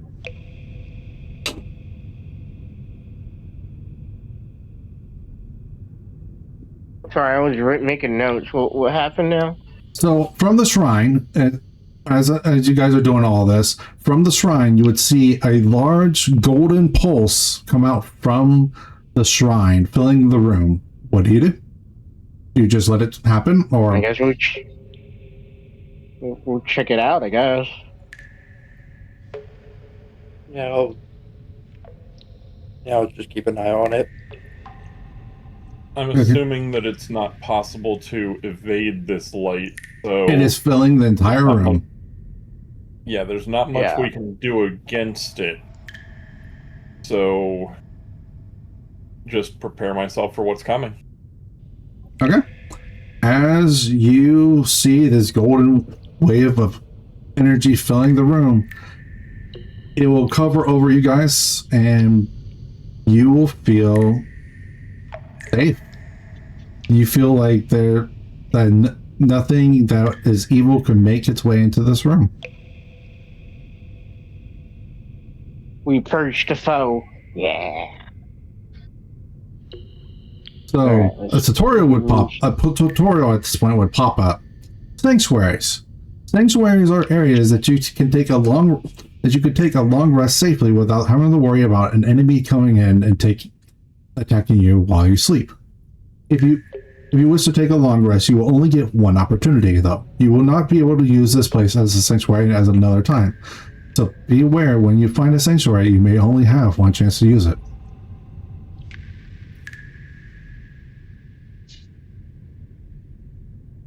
In other words, I'm trying to say is that you can't just leave here and then try to abuse it some other time later down the road that you might, and be like, oh, there's a sanctuary here. We could just long rest here. Nope. Don't work that way. So the one-time use. After our session, we take a short rest, right? You could take a long rest here. You can No, I'm legitimately. just trying to. I'm trying to so naturally when the session ends, we naturally get a short rest unless stated otherwise. Correct? No, because short rest is assuming you guys are taking an hour to rest up, which honestly, like, a session can end before the fight begins, which is what happened last time, technically, by the way. Okay. So, technically, I guess because so long story short, I'm trying to say is that this is a opportunity that if you want to explore more, that you guys could take a long rest here and then explore more if you wish to. yeah, sure. Well, what do you guys think? I will say, Emerald, I would like you to go ahead and give me a religion check, please. Sure. Specifically, only Shira. Let's see here. Go to skills. Then all the way religion. Down. To religion. Get into it. There you go. +1. Oh 2. no. Yeah. I'm yep. That sucks. It's okay. So yeah. Religion was- So you just this light is very comforting. Yeah, it's very pretty, very nice. Yep. As is be expected. Okay. So I'll take a long rest here, I guess. Yeah. I don't know what everybody's going to do, but I'm game for exploring this place more if there's more to see. If we're going to continue exploring, I definitely want to take a long rest because I tapped out everything on that fight. Yeah. Glimmer, That's true. does Druid use spellcasting focuses? Sorry? Does Druid use focuses for those spellcasting? Yes. During the long rest, I would like to infuse your focus. That's cool. Right. Yeah, Okay. I have item inventory. It'd give you +1 bonus to your spell attack rolls. Okay. And ignore half cover when making the rolls. This is actually really good.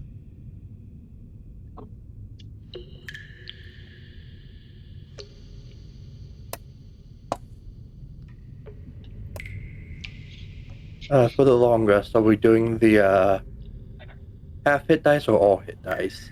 All hit dice.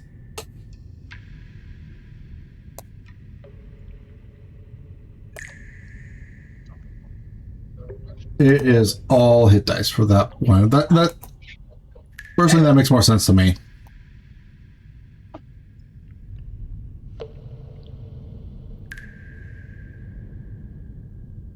So yeah. Oh wait, no, I can't infuse. Another thing, yeah, I have the infusion. I can't infuse. Oh.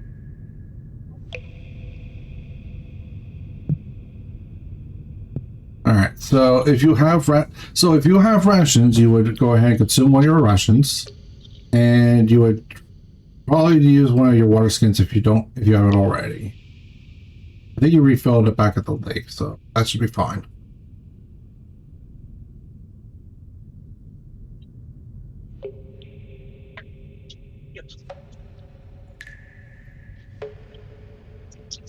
Okay, so I will say, what are you guys' passive perceptions? 16. Nice. 11. And 13 for Poppy, right? Correct. Okay, yeah, it's not that hard to tell. Well, I would say Poppy and Glimmer, you would notice over at the shrine, like about here, that there is an altar right there. And there seems to be a book of some sort there.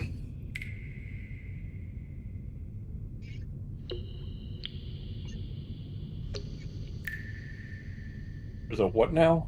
A book. A book. Okay. It looks withered and tattered, but it is still very much intact. That's what I'm looking for. After the long rest, I will examine the book.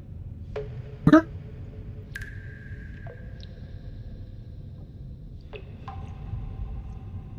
All right. Poppy, I assume you agreed to this, or? I'm not reading shit from that book. Okay. What type of book is it? Well, that depends. Does the party let you know about it? Does the party say anything about the book? Like, I'll mention it's a book. I'm not reading the book that the right was kneeling down in front of. That sounds like a cursed ass book. Maybe. I'll pick it up. Okay. I'll check it out. Okay. Is it in a language? Is it in a language that we could understand? So you would move over to here. Is anyone stopping Shira? Well, is this before or after the long rest? This would probably be, well, that depends on Shira. Are you doing this in the middle of the long rest, after the long rest, before the long rest? What are you doing? Probably doing it in the middle of the long rest. Okay. So yeah, in the middle of the long rest, you would see Shira walk over here over towards the book.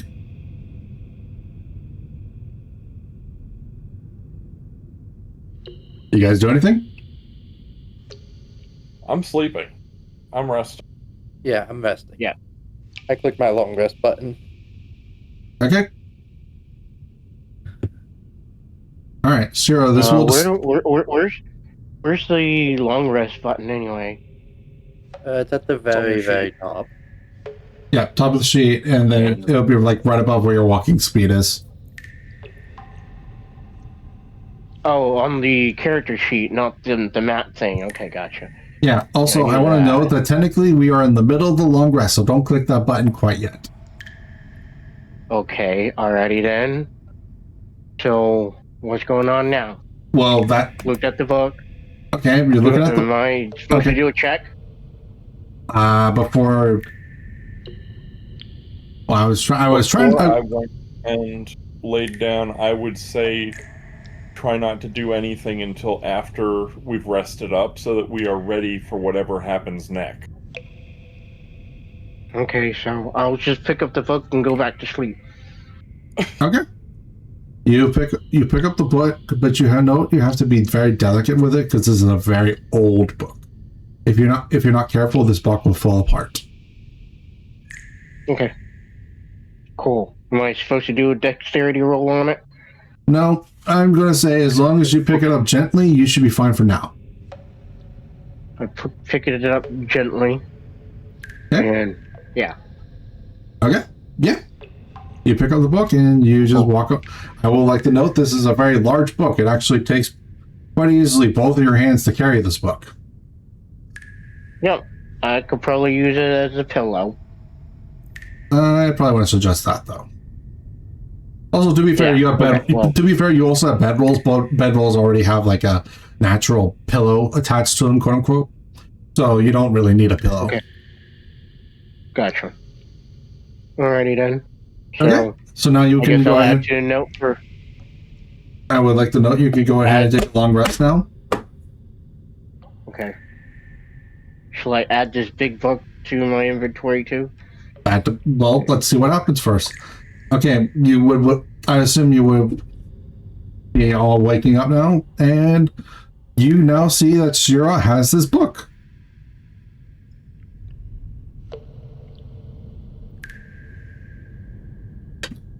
Yeah. Hey guys. Are you reading the book? Yep. Okay. Before I read anything out, I just want to see what are you guys' reactions and such. I'm backing away slowly. Yeah, I'm going to step away. Deck, you're a little quiet. It sounded a little quiet, by the way. I'll step away as well. Okay. Okay.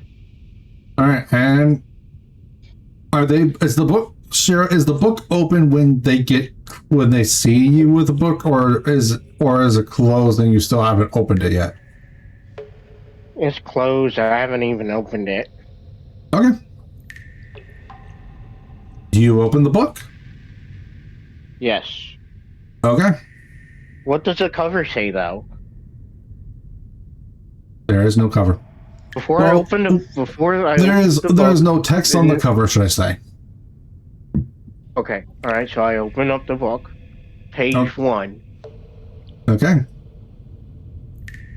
And as you would read, it almost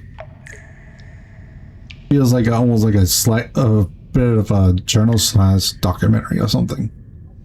Before the Great Change, in this place was known as the Shrine of the Last Dawn, a mountain sanctuary devoted to Atara, goddess of the sun, stars, harvest, and equality. It was built besides a deep natural spring and cavern system. The lake below the shrine was once called the Mirror Well, a sacred pool where pilgrims believed Atara's stars could be seen reflected in its dark waters. The upper church was open to travelers, farmers, nobles, and poor families alike, because Atara taught that every person stood equally beneath the sun. The man now called the Withered Warden was once a warden of Celine Vey. Excuse me, I tongue-tied there. Was once Warden Callan Vey, a sworn guardian of the shrine. He was not just a priest seeking power. He was a protector responsible for sheltering travelers, defending the holy site, and keeping the shrine's relics safe. Then the Great Changing happened. The blue explosion split the sky open. Tidal waves swallowed most of Lorana's mountains, cracked, rivers changed course, and strange magic tore through the land. The shrine was caught in one of the great quakes that followed. Its upper approaches collapsed and the lower caverns flooded, and the sanctuary became buried in stone. Halen refused to abandon the people trapped inside. As the survivors fled through the lower passage, something dark followed them. Dead pilgrims, crushed beneath the falling stones, began to rise. Kalen held the final door alone so the others could escape. He prayed to Atara for strength, asking only that he be allowed to guard the shrine until help came. Help never came.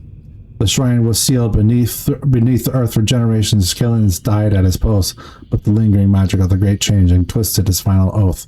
He rose again, not a holy guardian he had been before, but as a withered guardian, an undead being bound to Atara's ruined sanctuary.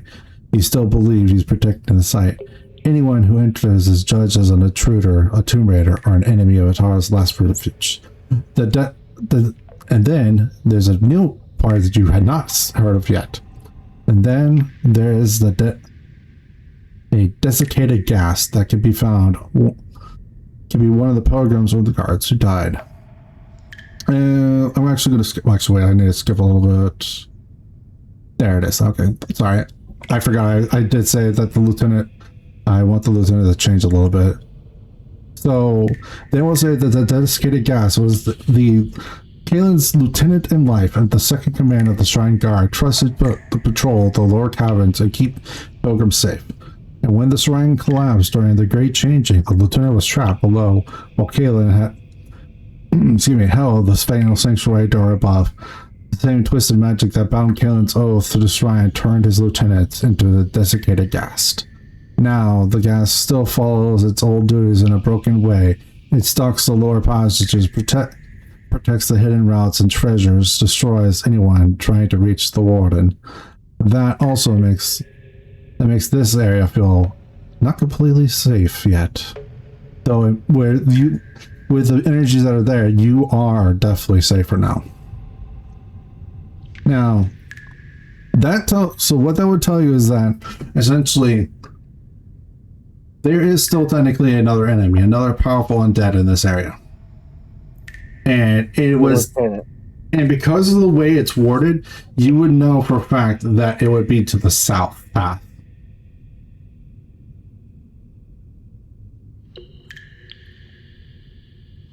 Right.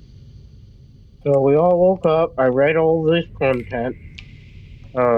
I explained to the party group, due to the revelation that there might be another night among us around the south.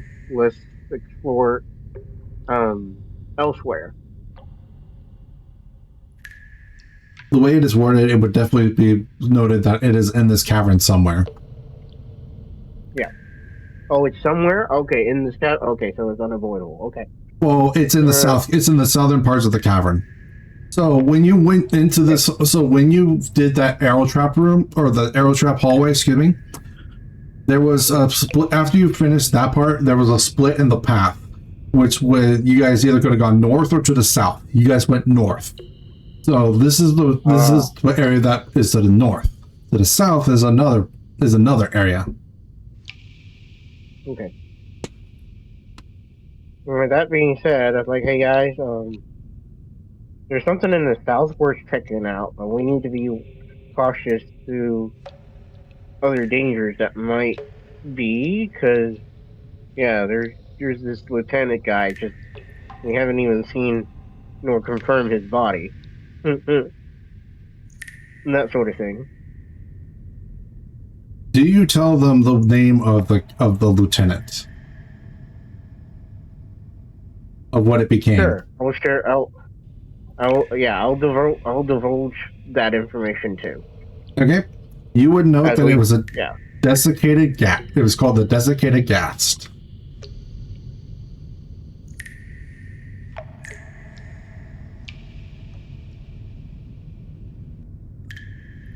So, if anyone wants to try to figure out information about the gas, I will need a check. I would say if you want to check, if you want to, I would say a check in religion. Yeah, religion. Oh, I'll give it a shot.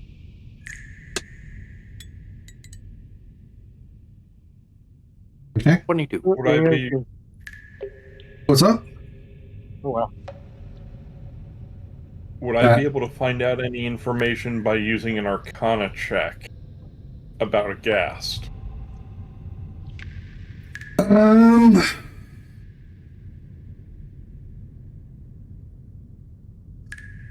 Yeah, I'd say you would.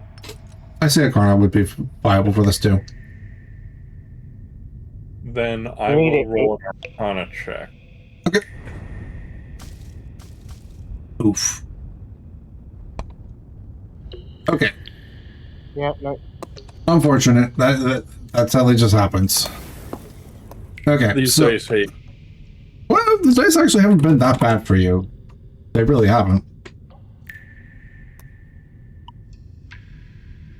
Okay, so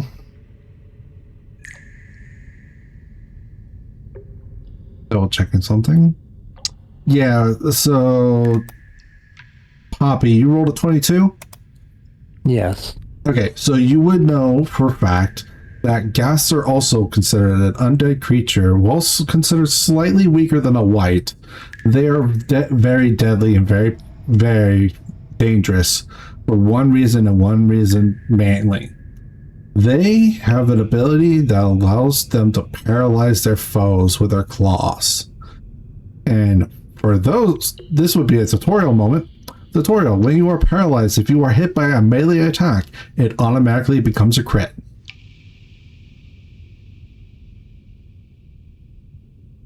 Now, I will note that it is not an automatic paralyzation. You can do a check. There is a check to see if you fail or not. If you fail, you will be paralyzed. But if you succeed, you will not be paralyzed. But for you guys, you personally, yeah, you would probably know. Like with your check of a 22, yeah, you would know this is definitely a very dangerous enemy, potentially. Got it. And I will say with a 22, you probably would know a little bit more. They have a very foul smell to them, to the point of like people have been known to be poisoned by them.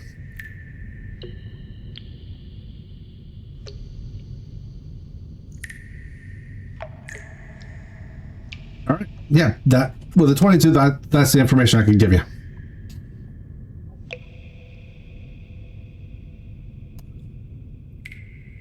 All right. So Poppy, what How do you do? get rid of the paralyzed condition? I believe you have to make a check. I believe you have to make a Constitution saving throw to get rid of it. I'll have to double check that. This session. You have the capacity to speak and increase. You likely feel.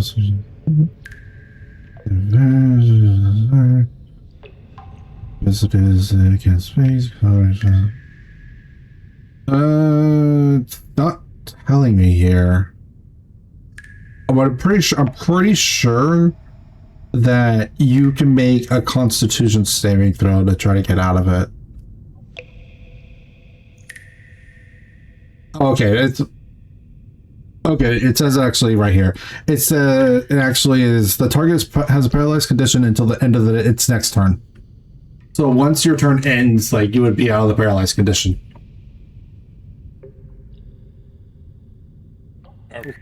That doesn't sound too terrible. Once But it will be an inconvenience. Auto crit. Admiral, let me reemphasize this.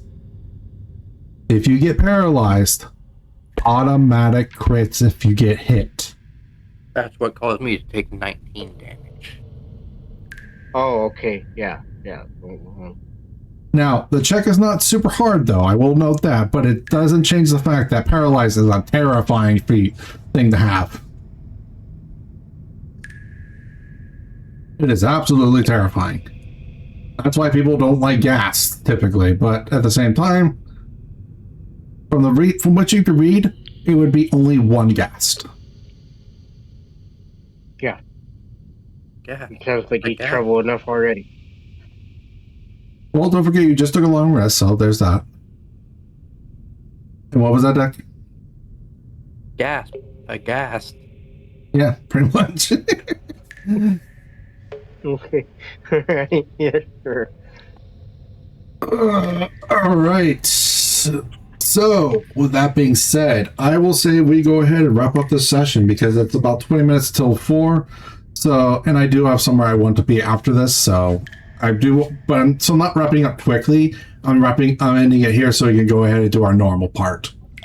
So I want to go ahead and right quick, I want to thank you, Kobe, for joining us on such short notice. I appreciate that. Like, I highly appreciate not having to try to like find a person and be like, well, this sucks. I hope it's not someone overseas or something like that. And it really helps that it's someone that's actually kind of like in our time zone, so it helps a lot. I enjoyed it. Thank you for inviting me. I appreciate it. I hope that you continue to enjoy it. So, with our normal, let's go ahead. Sorry, go ahead. Yes. Oh. Okay, so let's go ahead and do our normal little procedure. I would like to go ahead and go down the list and see what you guys thought of today's session. I would like to go ahead and start with Kobe, please. If you do not mind. I would like to go ahead and ask for, on a scale of 1 to 10, how's today's session? What did you like? What did you dislike? And what can it be improved upon? Yeah. I'd give it an 8. Okay. The story was good. The combat was decent. The enemy hit very hard. Yes. And we did not have very much to fall back on. We ended up using all of our ability in the fight. If we had had to fight our way into here, we would have had to spend spells beforehand, and it would have been a near impossible fight.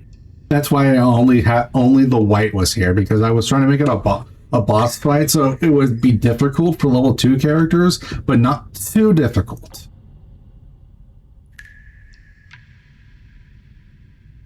Yeah. Understandable. All right. So what were some of the? You said some of the goods were like good. The story was good. The combat was decent, and some of the improve upon was that the fight felt a little too hard, or is that was fine? The fight was fine. The only issue I have with it was he could have one-shot any of us if he had a single attack, and he had a double attack. So I felt like The He only second wants- attack was a bit much. He can only one shot on a natural 20, but I do see what you mean. Well, I only had 17 hit point total. Yeah, non-crit hit me for 9 at one point. Yeah. Yeah, his damage was 1d. It was 1d8 plus 2. Well, it was 1d8 plus 2, and then 2, and then there was the d4 necrotic damage. So the max you could do was 14 damage, so almost one shot, yes, but not quite. Yeah, but That literally But the required everyone max ends rolls. up- Down around, and Yeah. no one in the group aside. Well, everyone had healing, but we used all of it during had- the fight. yeah, I had Yeah, one I did notice that. cure wounds left. That just because of me taking the hits so much, I just didn't really have time to get out both of them. I mean, to be fair, I feel like the fight's difficulty was just right.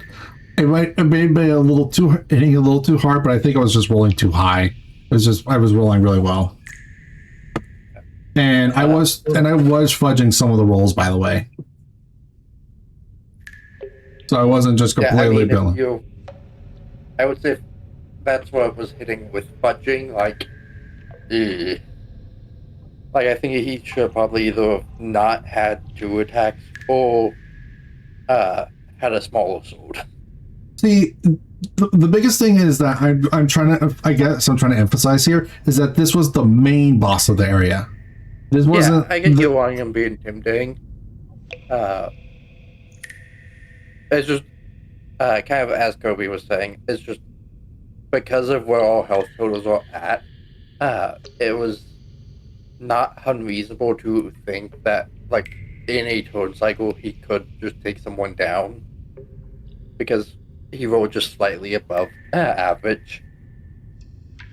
At second level, this was a deadly fight. At third level, it would have been a tough fight, but it would have been a lot easier because we would have had our level 3.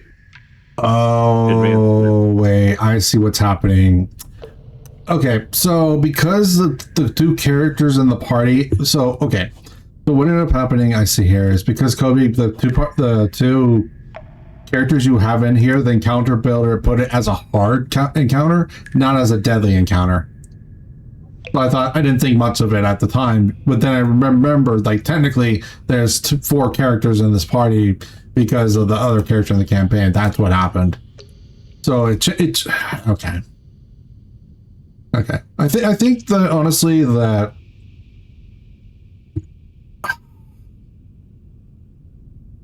Yeah, I think I'm gonna probably change it to having only 1 attack or something like that. But yeah, In the future, you'll make more considerations. Gotcha. yeah. I think honestly the fight was fine, but I was getting really good rolls. But at the same token, if I got bad rolls, this fight would have been just super easy too. I mean, that's one of the advantages of being DM where you don't show us everything. Is if you're rolling really bad, you can't smudge it up as well. I think the hardest part is that because I have the map up, it automatically shows my rolls off to the side, even though you guys don't see it. The part or the video will. So I can fudge some, but I can't fudge completely all of it. And I don't know if there's a way to turn off the ability of showing the rolls on both screens, I guess is what I'm trying to say. Alternatively, just don't care that the viewer can get it. If they want to comment on the fact that your smudging roll was cool, I think what I'll probably engagement, but also you clearly never been on the other side of the DM screen if you think a DM doesn't smudge rolls. I think what I'll do from now on is I'll probably start using physical dice for that part. Yeah. I'll start using So it's easy. my recommendation. What's up? I mean, I was totally game for using physical dice because I bought physical dices. I was expecting to use physical dices. Well, for you guys, it's one. Excuse me. Excuse me. For purposes of engagement, I want you guys to use the digital dice so they could see your rolls and such like that. So it's a little Yeah, little that's easier perfectly to like. And for me, like for purposes of like, I don't want anyone to see the rolls anyways. Like I'm better off using physical dice, and I can fudge rolls a little easier that way, so people aren't like, why aren't you doing the rolls then you rolled this then. You know, I don't know.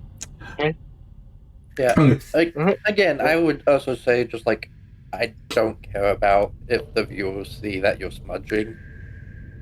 Anyone who's like has ever been on the DM side of the screen, or just like has a general understanding of D&D, understands smudging happens, and that it's about creating like a good experience for the players. Yeah, If they so want to like take Deck- time to comment, cool, so Deck- that's good for the algorithm. so Deck. So before we go too much further, I want to go ahead and ask Kobe right quick. Actually, Kobe, right quick. Just make sure. Was there anything else you wanted to say before I switch over to someone else, or Nope, I think that's about it. okay, Poppy? I would like you to know your thoughts, please.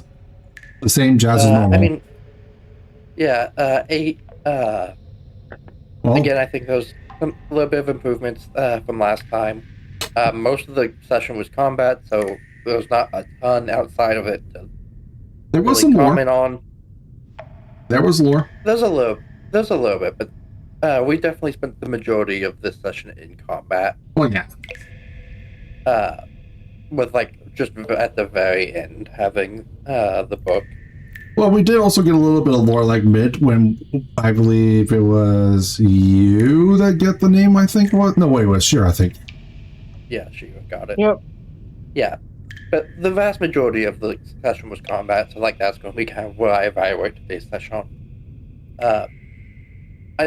I mean, we've already kind of talked about like the white was probably hitting a little too hard. Probably either should have been one less attack or a smaller weapon. For example, instead of a long sword, just a standard sword, making it a D6 instead of a D8.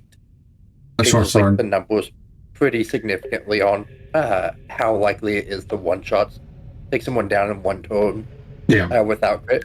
Because I have no mind, like, if it crits me and takes me down in one turn, that's a crit, baby. Like, just, well, that happened. But when it's happening frequently, when it's like something a normal, like, kind of standard rolls can happen, that's why I start kind of flagging up, like, okay, maybe dial it down a bit.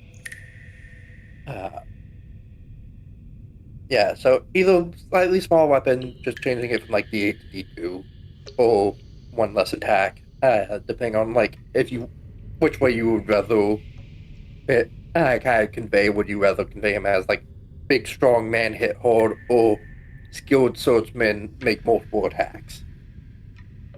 Yes. As the like kind of which way I would adjust it, and that's something to on things like this with weapon classes. Whether you adjust the weapon or adjust the attack amount can be a tool you use to convey skill with the tool, as what skill with the weapon versus like being just strong, unskillful. Since a lot of the flavor of D&D is more attacks, is supposed to be more proficient with the weaponry. Yeah. So, what did you like? Also, I'm then thinking about what did you guys think about the bloody mechanic?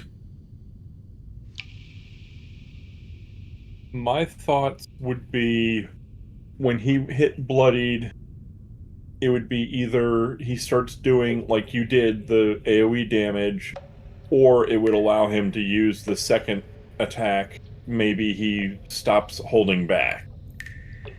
Okay. Yeah. I think the like other thing I would say about it is if you wanted us to have like recognize those a like mechanic to turn it off, I would maybe have had done like a passive perception check, something like that, and to see if like someone in the party like maybe the thing on the auto flashes. Well, I think the like close. Well, the thing. Here's the thing. Here's the thing. Before we go too much further about that, actually, the closest I think anyone got to the actual altar was here. No one technically went past this point. Like Yeah. no one went past this, essentially this line right here. Yeah, I don't think it's been unreasonable. Technically, I did have something actually there. It's just you guys never got close enough. Yeah, I don't think it would have been unreasonable to have like something glow when the like bloodied mechanic started, as like this is a thing that's like empowering the mechanic. Because that's my understanding is like the thing at the altar was what was empowering him to do the mechanic. Well, let's see. Hold on a second. Let's see. The thing. Where's the? There it is. So I believe Glimmer was like here most of the fight. Poppy, you went as far as like over here, and Shiro was like right here during pretty much the entire part of the bloody fight. So, Yeah. and then you also have to consider that like also like he's kicking up like dust and stuff like that, so it's a little more difficult to see. Whereas the thing that would have taken on the altar is like all the way over here. So Yeah, like I don't think like the closest person we would have been would've- Shiro right here, which would be 5, 10, 15, 20, 30, 35, 40, 45, 50, 55, 60. It's 60 feet away. And Shiro's back's turned to it, to be fair. My issue of the whole thing would be if we were supposed to be examining the altar, we should have been able to do so before the combat. Otherwise, during combat, you're not going to have a chance to go and examine anything. yeah, it needs to either we need time to examine it ahead of time, or during the thing it needs to make itself very obvious. That's why I was like offering like the thing that was supposed to interact with glowing, giving it like a big bright glow when the mechanic saw it as an indicator of it's connected. Because even if like we had gotten closer and like 2 turns later, we might not make the connection. It's tied to the mechanic because we didn't see it start with the mechanic.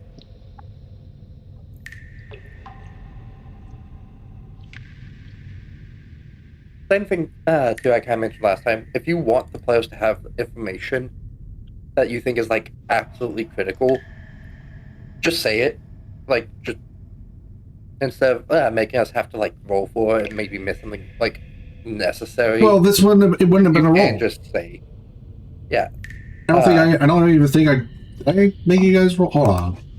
Did I No, make you guys, I don't it think. just wasn't mentioned at all until the scan that there was a sort of like mechanic for us to do. I looked at there was a roll for it, but still. But that was part of the information about like figuring out the mechanic itself. But like to be fair, like I don't know. Yeah, I would just be very careful with having monsters do mechanics that requires us to have knowledge of other parts of the room that we're not immediately able to see. I think it's one of those things like either give us time before the fight starts to examine the room, or be like, use the blunt hammer method and just, you are fucking seeing this glowing thing on the altar. You cannot miss it.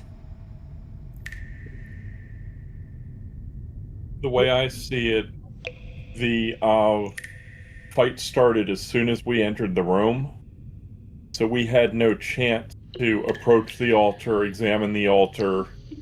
We never got, like you said, within 60 feet of it, so how were we supposed to find something on the altar or notice something on the altar until the fight was over? Yeah, it would require us like ignore the thing trying to actively kill us, run past it up to the altar just to see, without any like indication that something vital is there.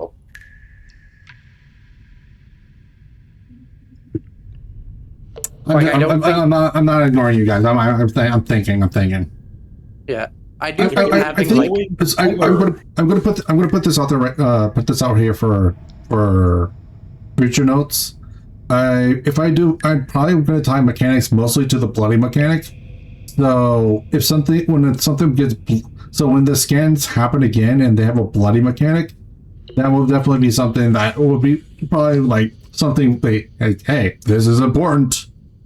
So no, Yeah. so I'm going to put this out there now so that we all know. It's like the bloody mechanic will be something highly important to note. Learning the name of the boss.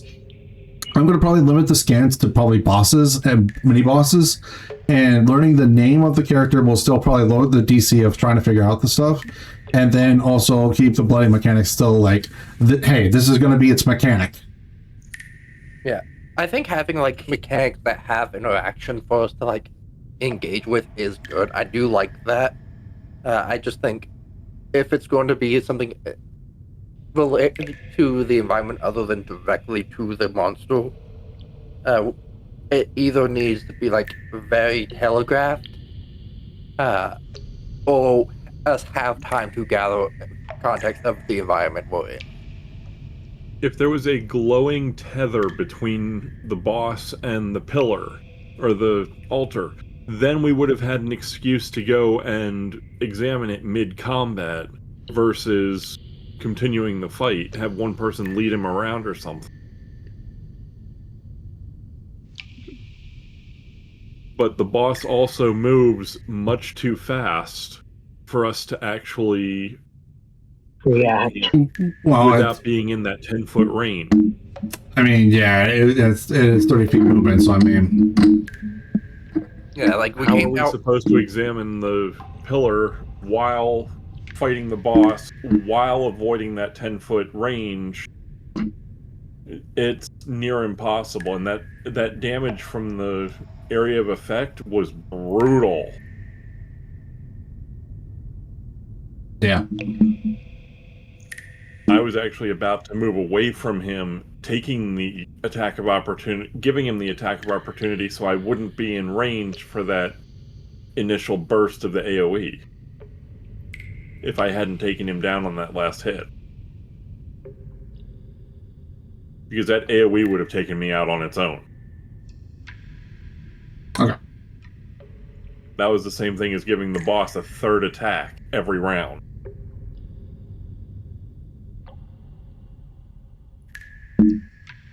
Okay.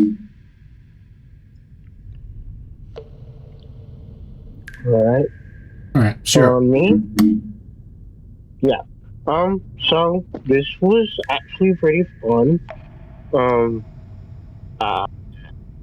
I would give, if I would give this session a rate, it'll be a 7.8. I really loved how there's a map here. There's an actual visual cue rather than going by voice, which was a little hard to follow in the previous session.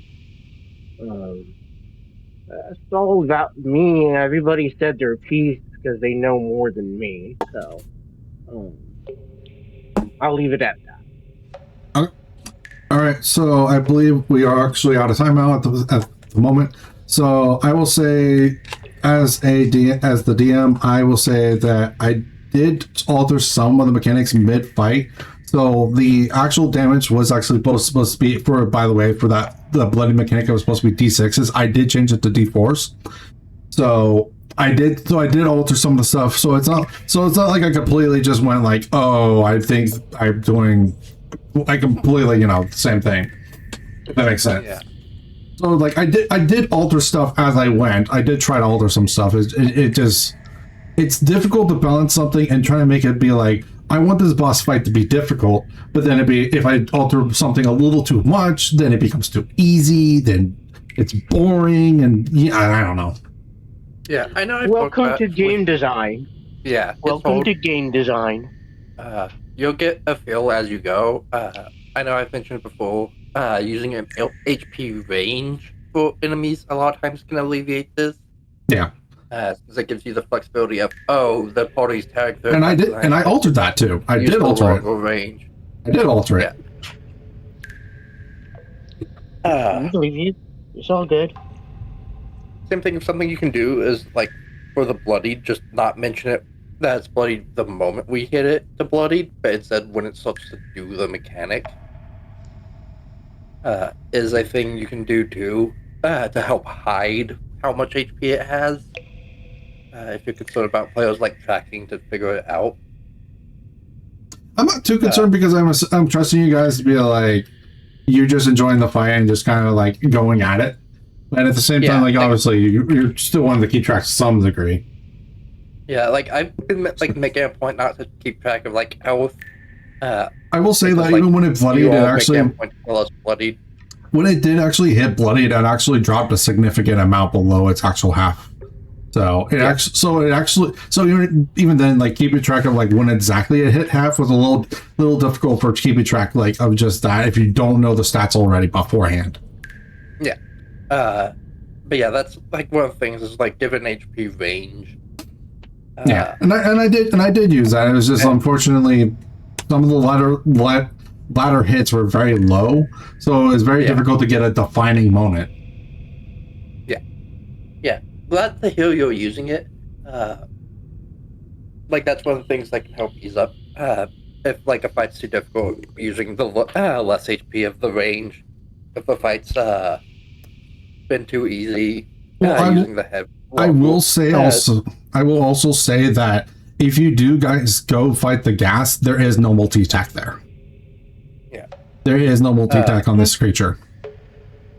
It also didn't help that it was resistant to the 1 damage type that I was able to throw at range. Yeah, but also to be fair, welcome to a campaign that's full of undead, to be fair.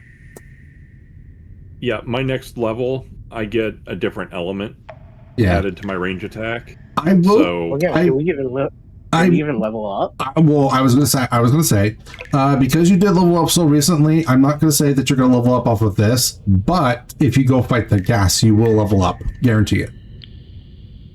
Okay.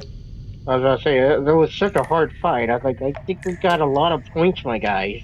Yeah, you're close. I will give you that. You are close, but you need to fight the gas because the gas.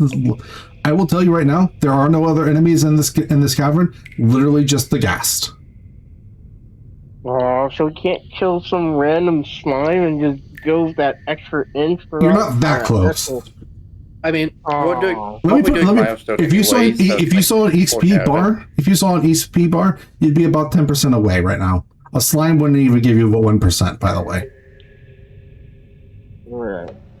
What are you still biostone, so yes, but 20 of them. Anyways. Ooh. Ooh.